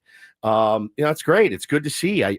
He's been given chance after chance after chance, and I do hope that one time it pans out and he has a monster year and reaches some of his potential, because I do think it's in there. Speaking of AAA El Paso, another interesting note from last night's game against Oklahoma City, Sean Reynolds turned in a third scoreless rehab appearance, 4 outs, walked one batter, got the win actually in the game last night. Are we now at the point where Sean Reynolds is ready to join the Padres bullpen? And if he does, whose spot does he take in the Padres bullpen? No idea. I mean, do they believe in Berger to moving forward? He's only thrown, I think, 16 pitches at the big league level so far. Didn't use him in this series at all. Didn't really need to. But yeah, we'll see. We'll see. But they're going to need a fifth starter in a couple of days. Yeah, we'll see how he's deployed with Gillespie going down. That's kind of your long man. Is it going to be Berger that's your long man? Sean Reynolds isn't a long man. He's interesting that he went 4 outs in his last start. I can't imagine they're thinking of him as a long man. He doesn't seem like he projects as a long man. But yeah, I mean, the bullpen has been so good. Is David Morgan still on the roster? Oh, yeah. David Morgan is still on the roster. Yeah, you could time. switch David Morgan out. Diesel says Peralta or Yuki. Come no, on. They're not going anywhere. Those guys have been better. And again, Peralta is signed. He's got a guaranteed contract for a couple of years. He's not. Wandy's not going anywhere. And Yuki's not going anywhere. Yuki's been good. They both have been good. They both have been. Yeah, good. you know, with both David Morgan and Ryan Berger, you do have The spot. bullpen's been so good that Yeah. if somebody gives up a run, You're like, what is you happening? got to send I them know. down. I You got to know. send them down. You can't have that. That's crazy how good they've been. I mean, Crazy. Alec Jacobs still has options, but he's been very solid. He has. I don't know who Sean Reynolds replaces. I don't. Is he trade? Yeah, bait? probably David Morgan at this point. Yeah. And I don't know if they want to see one more, or if he may be joining them in Pittsburgh after 3 rehab appearances for a reliever. That's about generally all you're looking for, I would think, in rehab starts. For So sure. that's another roster move to keep an eye on, in addition to the potential returns of Brandon Lockridge and Jackson Merrill in the next 2 to 4 days, likely getting both of those guys back with the Padres as well. All right, go to break 'cause I'm going to pee my pants. So, you need to go use the restroom. I do. Okay. All right. Go ahead. Okay. Just one more thing before you go. Just wrap it up. Yeah, we're just going to wrap it up. Tell here. everybody about SD fat loss. Okay. Yeah, we'll do do that. so. Good. All right, Woodsy's leaving. I guess I've got no choice. Paul, you've got a Throwback Thursday for us coming up. Yeah, short clip from a couple of years ago. An absolute stop the show moment. Stop the show moment. I like that. We also will give away some boxing tickets in a moment when we return as well. First, though, I believe Woods is correct. It is time for me to tell you about SDFatLoss.com. Okay, so May 1st, a little May gray. You know that's going to last through the June gloom. But then by the time July gets here, you're definitely going to want to be beach, pool, shorts, summer season in San Diego. And I tell you this right now, if you started the SDFatLoss.com program today, you can be down 10 to 20% of your body weight by the time the sun actually comes out for good in summer in San Diego, because in just 60 days, you can do what I did. I lost 40 pounds in 60 days. A lot of clients, 20 to 30, not uncommon in a month or two, up to a pound of fat per day, simply by following your counselor's strategies developed by a doctor. They've got a great team at SDFatLoss.com to help you lose weight fast, naturally, and safely, with no drugs or injections and no need to buy any prepackaged bars, shakes, or mixes. You don't even need to have to exercise to lose the weight. I did it. You can do it as well. Simply set up a free consultation right now at SDFatLoss.com. And hey, we're keeping it running through May. $200 off. Spring is still here, so the spring special is still in effect. $200 off their already affordable program to lose weight. I mean, what would you pay? I mean, what should you pay to change your life for good? I have done it, and I just feel so much better than I did a couple of years ago before I lost the weight. Please, just check it out today. Go to SDFatLoss.com. That's SDFatLoss.com. Results may vary.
Hey players, things are about to get real here in San Diego.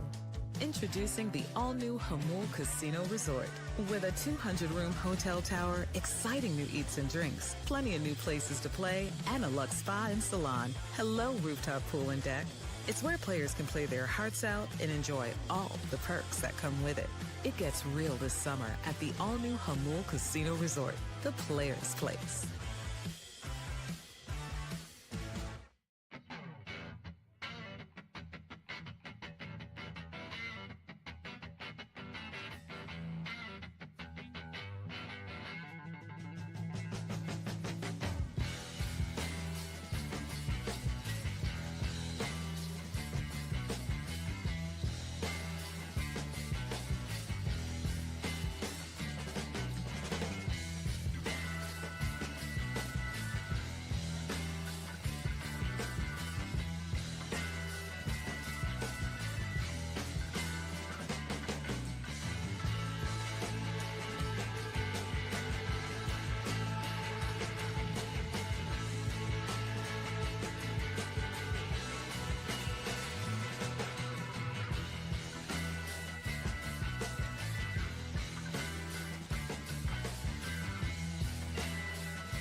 Only sports show in America that didn't do an hour at least on LeBron's legacy today. I'm very proud of that.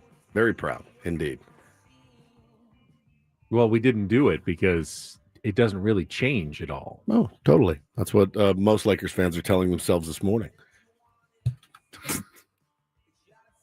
Did he damage his legacy? No. He's fine. And they lost He's a great. playoff series to a team that essentially had the same record they did this season. Right. Cope, let's hear it. Load up your bowl full of copium, light your lighter, and smoke it down. They lost. Smoke it down. Big bomber class before busting on me head. I heard Maggie and Perloff. I mean, they were all over it. I'm sure you did too on your way. I walk into the studio and they're on the Q speaker, so I heard it and I immediately turned it down because I don't want to listen to it. And then I'm sure you listened on your way in, or did you? Could you I not? didn't. I was actually Could you not deal? I listened to an interview with JP Morosi on MLB Network Radio. What would JP have to say? I like JP. He was actually talking about his Hall of Fame podcast that he does and some interviews he's got. Lee Smith coming up and other guys he's talked to. And he had a Mike Schmidt story from his interview about how Mike Schmidt said, Philly fans were tough on him. They were brutal. Even on a him. future Hall of Famer. They were really tough on him, yet he always listened to Sports Talk Radio. He did. On his way to the ballpark. Is he insane? And it drove him crazy. It really did. It got to him. He still wanted to call in, but he was smart enough. He knew he couldn't. If he did, he was couldn't dead. call in. But at the time, I guess his wife's mom was living with them, so he had his mother-in-law call in to defend him. You're joking. Once. No, he told that story to JP Morosi on his podcast. His mother-in-law call in to Philly Sports Talk Radio to go, You leave him alone. He is. I don't think he's she gonna go to the identified. Hall of Fame. She was supposed to be kind of like an anonymous? just anonymous caller.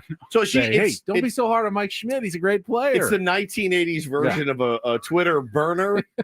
That you're like, no, Woods is great. Are you kidding? He's such a good dude. Like, yeah, it's his own burner. Was it possible that I listened to that to avoid the Lakers LeBron talk? Maybe That's a little exactly bit. right.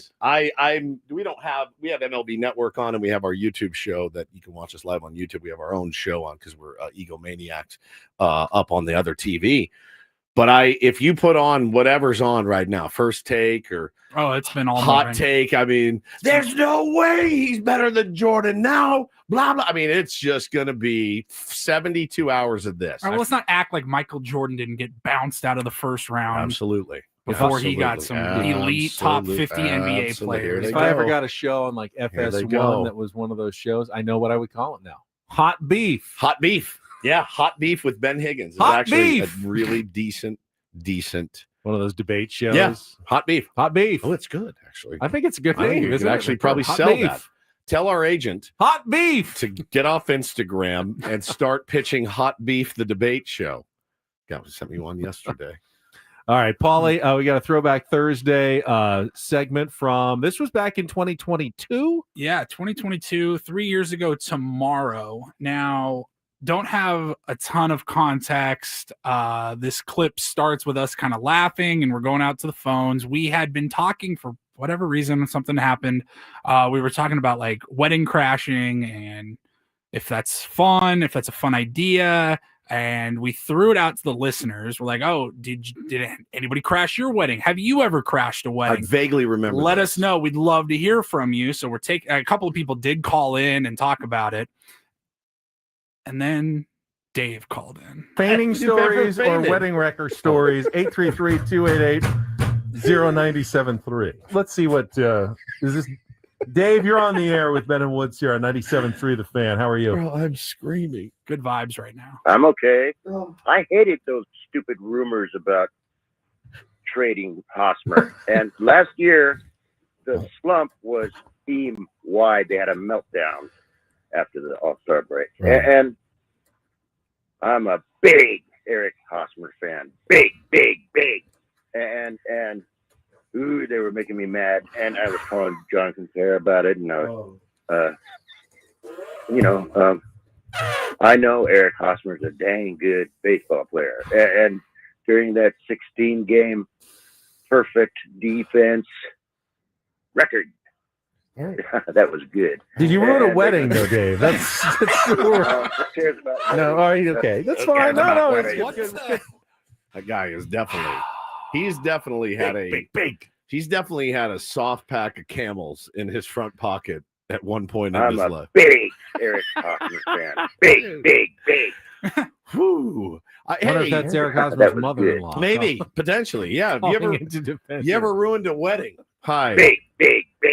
I hated those rumors about Eric Hosmer. Well, nobody asked you at all about that. I mean, I promise you, we weren't talking about Eric Hosmer. It's not the topic of the day. Oh, I remember now. Ben fainted at a wedding. That was the story. Remember that? Oh, yeah. Whose wedding was it? It was your cousin or something. Yeah, no, it was like whose wedding was that? And you fainted. I did. Didn't lock my knees too long. He did. He fainted. Someone like wife's side of the family, in-laws, somewhere. And you were in the wedding party. No. I was simply standing in the back. Oh, standing. Just standing. Just watching the wedding. There was no seats. It was a standing wedding. The old SRO wedding. Yes. Standing room only. Okay. And it was a warm afternoon, San Diego summer, out You're in in like a Point suit. Loma. I was in a suit, standing with my knees locked too long, and I Boom. just all of a sudden felt lightheaded. And the next thing I knew, I was down on the ground. Done that. Sucks. You have? Yeah.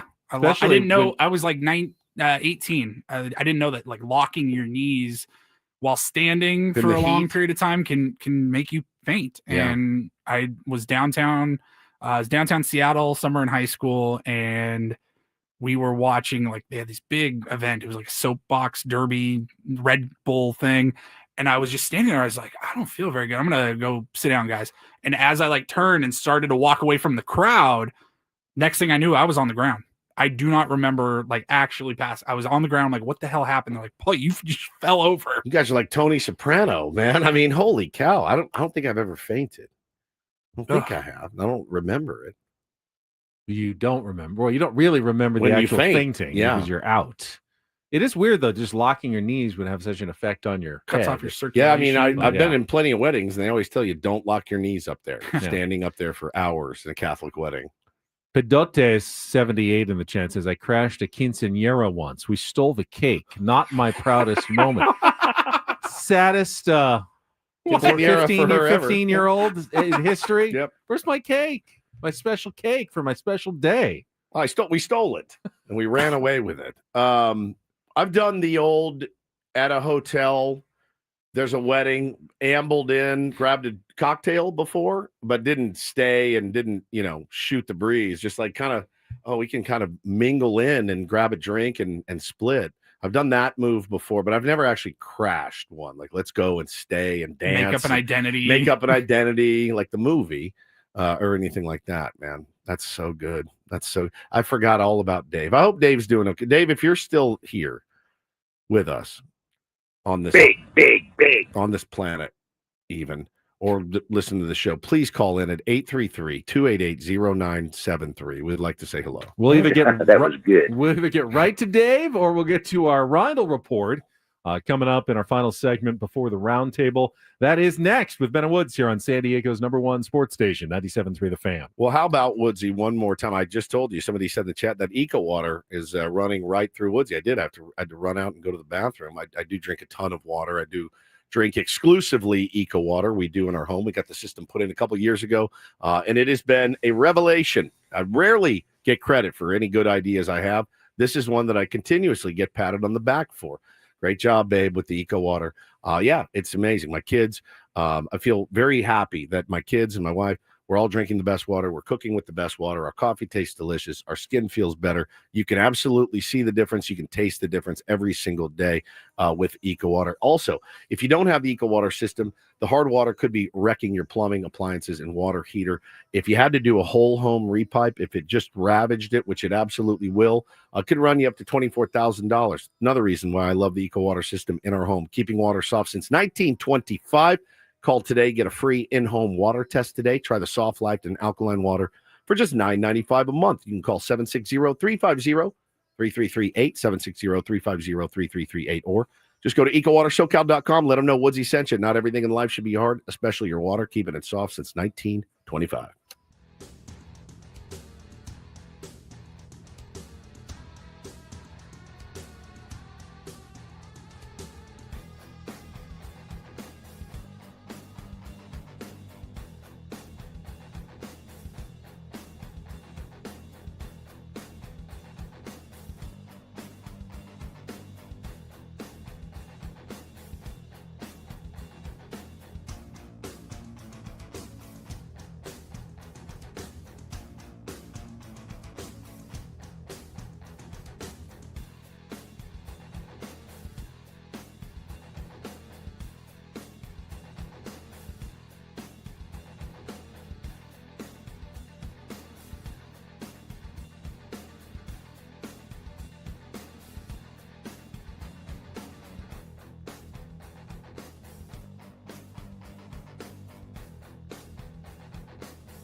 Hey players, things are about to get real here in San Diego. Introducing the all-new Hamul Casino Resort. With a 200-room hotel tower, exciting new eats and drinks, plenty of new places to play, and a luxe spa and salon. Hello, rooftop pool and deck. It's where players can play their hearts out and enjoy all the perks that come with it. It gets real this summer at the all-new Hamul Casino Resort, the players' place.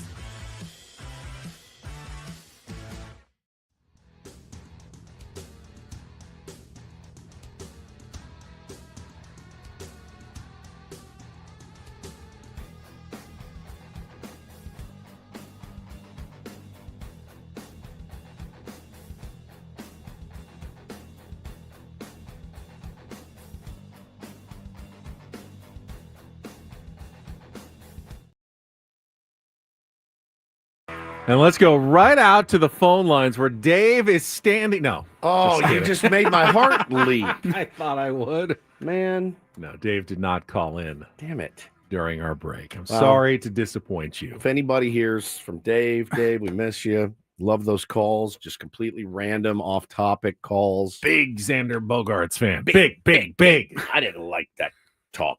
That was so good. Dave, man, yeah, Guzzinator, he got me too. He said I was just so excited for a second. Sorry. I can't see the screen, so I didn't know if he was BSing me or not. Turns out he was. I'm a gullible one. I fall for everything. My bad. All right, I'm hungry. We should have pizza coming in shortly, which is good. But first, we got a Roundel report. Paulie with his headlines after our last check of traffic here on 97.3 The Fan. From the 855 Get Ross Traffic Center, protecting San Diego after accidents or injury, here's Kelly Danick. Not a bad wrap-up for our morning drive. We're not showing any trouble spots at all. Really not many brake lights out there. Even westbound side of the 52 looking good for you heading out of Santee. And Kelly Danick, Ben Woods, San Diego's #1 sports station, 97.3 The Fan. And get things started here with our today's edition of the Roundel Report. Now tuned into the greatest. Welcome to the Reindl Report with Paul Reindl. Hi, Paul. All right. 2 stories from the world of sports that we haven't gotten to yet. We'll start off in Major League Baseball. And 1 story that you didn't know you needed. Are you laughing, biatch? It's the Reindl Report Hey, Paul, how you doing? Okay, how are you? on 97.3 The Fan. Are you ready to bless the mood? I need some help, please. That was good. Can I get a oh yeah? All right. I forgot we had him in the Dave. I forgot we had him in the Roundel report. That was good. That was good. So random. All right, go ahead, Ben. Just got a tweet from Jetty B. Looked it up on the old artificial intelligence overview. Soaking lips in milk, especially raw milk, is a natural way to moisturize and soothe chapped lips. I just knew it instinctively, Woods. It just felt right. Milk can help soften rough skin, deeply cleanse pores, and gently exfoliate. Milk does not exfoliate. That's what it says. It doesn't. For a more targeted treatment, consider using a milk and turmeric paste. Yes. Or mixing Okay. milk with rose petals for a more luxurious lip mask. Please, next time you have chapped I need lips. to open Ben's Milk Lip Salon. Yeah, just Ben's milk lips. Have it set up where you can just kind of lean in. Yeah, and bowls milk for just everyone. Gently flows right over your lips. Milk face. All right, Paulie, take it away. Well, we did talk about the Lakers and LeBron's legacy after their 4-1 series exit, playoff exit yesterday at the hands of the Timberwolves. Totally didn't get swept. No, it did not Totally get did not swept. get swept. It is a gentleman's sweep, though. Yes, the gentleman's sweep. The Rockets, they held off elimination. Golden State has a 3-2 series lead now after Houston won 131-116 last night. That was the only other game. Was that the old, hey, we have to go there for game 5, so we're going to kind of back it off and save it all for our game 6 at home on Friday night? I don't think you in ever the do playoffs. that. You never do that. You don't risk it. so. I hate it happens that. a lot, though.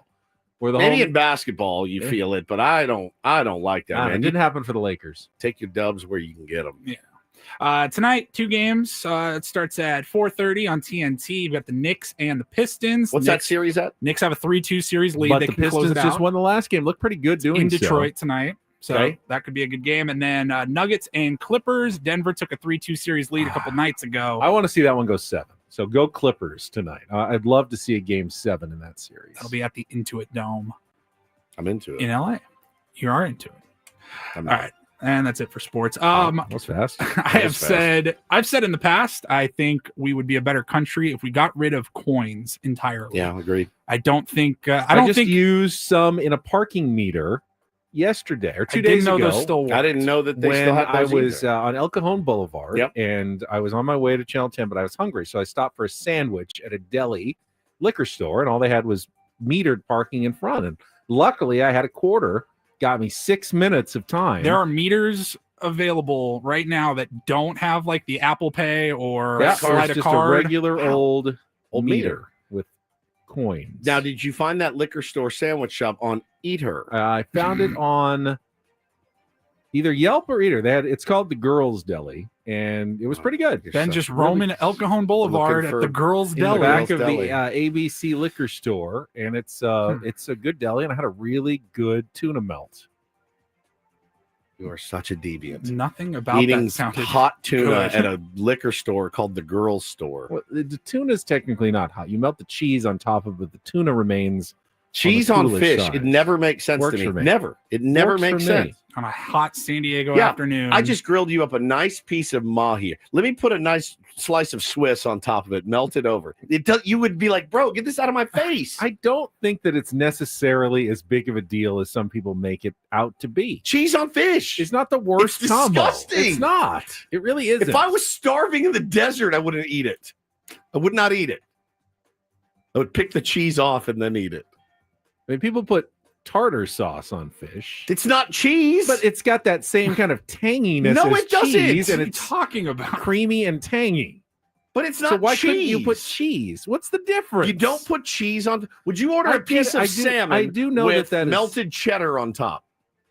I don't think now salmon's Okay. more of an oily fish. No, see, I don't think that would El work. Carlos says there's fish tacos I with put melted cheese on cheese. fish I love an no. especial fish taco has No, cheese no. and guacamole on it. It's No. good. No. Absolutely. Paulie, do you eat cheese on fish? No. No. I don't like tuna, so I've never had a tuna melt. I love tuna. I will not eat it hot or with cheese on it. Zen says Girls Deli actually really good. It is. Yeah, I I like believe salmon. that. I like salmon, but I'm they not care putting a about slab their of- they care about their products. Why would there be a fish in the desert, Spencer? If I'm in the desert, I'm probably not hungry. I'm probably thirsty. Oh yeah, an El Gobernador taco with the fish and the melted cheese on the tortilla is outstanding. Outstanding.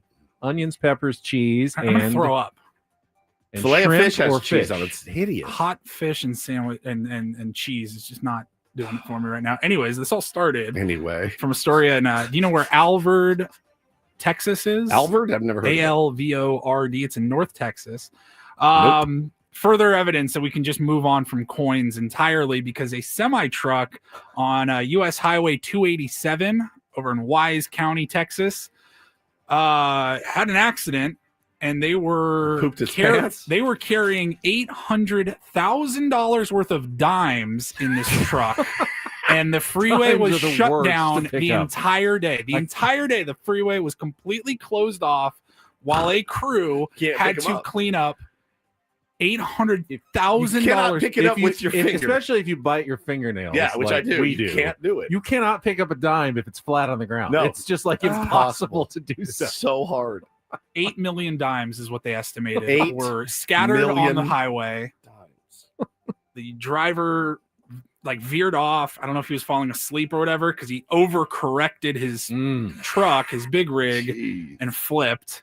And roughly 8 million dimes just sprayed everywhere all over the freeway. And I started thinking about, you ever pick up a coin off the ground, off the concrete, Off the especially. concrete. It's so hard to grab I them. think you got to get one of those big electromagnetic trucks and just start just magnetic. You can maybe pick up magneting one them at a time, but we're talking about 8 million dimes Shop here. back, as Shockwave says. Yeah, I Just agree. Sounded awful. It's a good bit for your kids. If you need to kill like an hour, just throw, 800 dimes on the ground. Be like, all right, pick these Then dimes you get to keep up. them when you're done. You get to keep them when you're done. Take them to the coin star. What do you even use a dime for these days?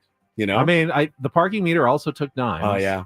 I guess that's it. You right? wanted another 2 minutes Yeah. onto your 6 that you got for the quarter. Nickel gets you 30 seconds. Pumping nickels in there. 1 minute, 2 minutes. Pennies 3 minutes. really have no use Pennies have no whatsoever, use. Zero. other than flipping a coin. There's nothing. No, you you can do just with flip a pennies. quarter. That's what I do. And then finally, we wrap it up here with a story that is absolutely curated for one of you. Ooh. Hot fish. We've already done, so I know Okay, that's so then not I'll give bad. this story to Woods. Okay.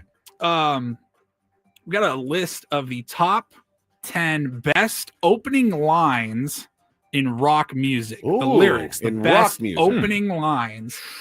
This was from a Screen Rant. Okay. Put this together a few days ago. I'll just blow through the numbers 10 through 5 real quick, and then we can kind of get into 5 through 1. Planet Caravan by Black Sabbath. Oh, what a song. Sympathy for the Devil, the Rolling Stones. Please allow me to introduce myself. I'm a man of wealth and taste. I think it is kind of badass. Badass. I like Pretty that good. open. Yes. The Eagles, Hotel California, Dark Desert Highway. On a dark desert highway, cool wind in my hair. One smell of colitas rising up through the air. It's a great one. Let It Be by the Beatles. When I find myself in times of trouble, Mother Mary comes to me, speaking words of wisdom. Let it be. Come As You Are by Nirvana, number 6. Come as you are, as you were, as I want you to be. That's okay.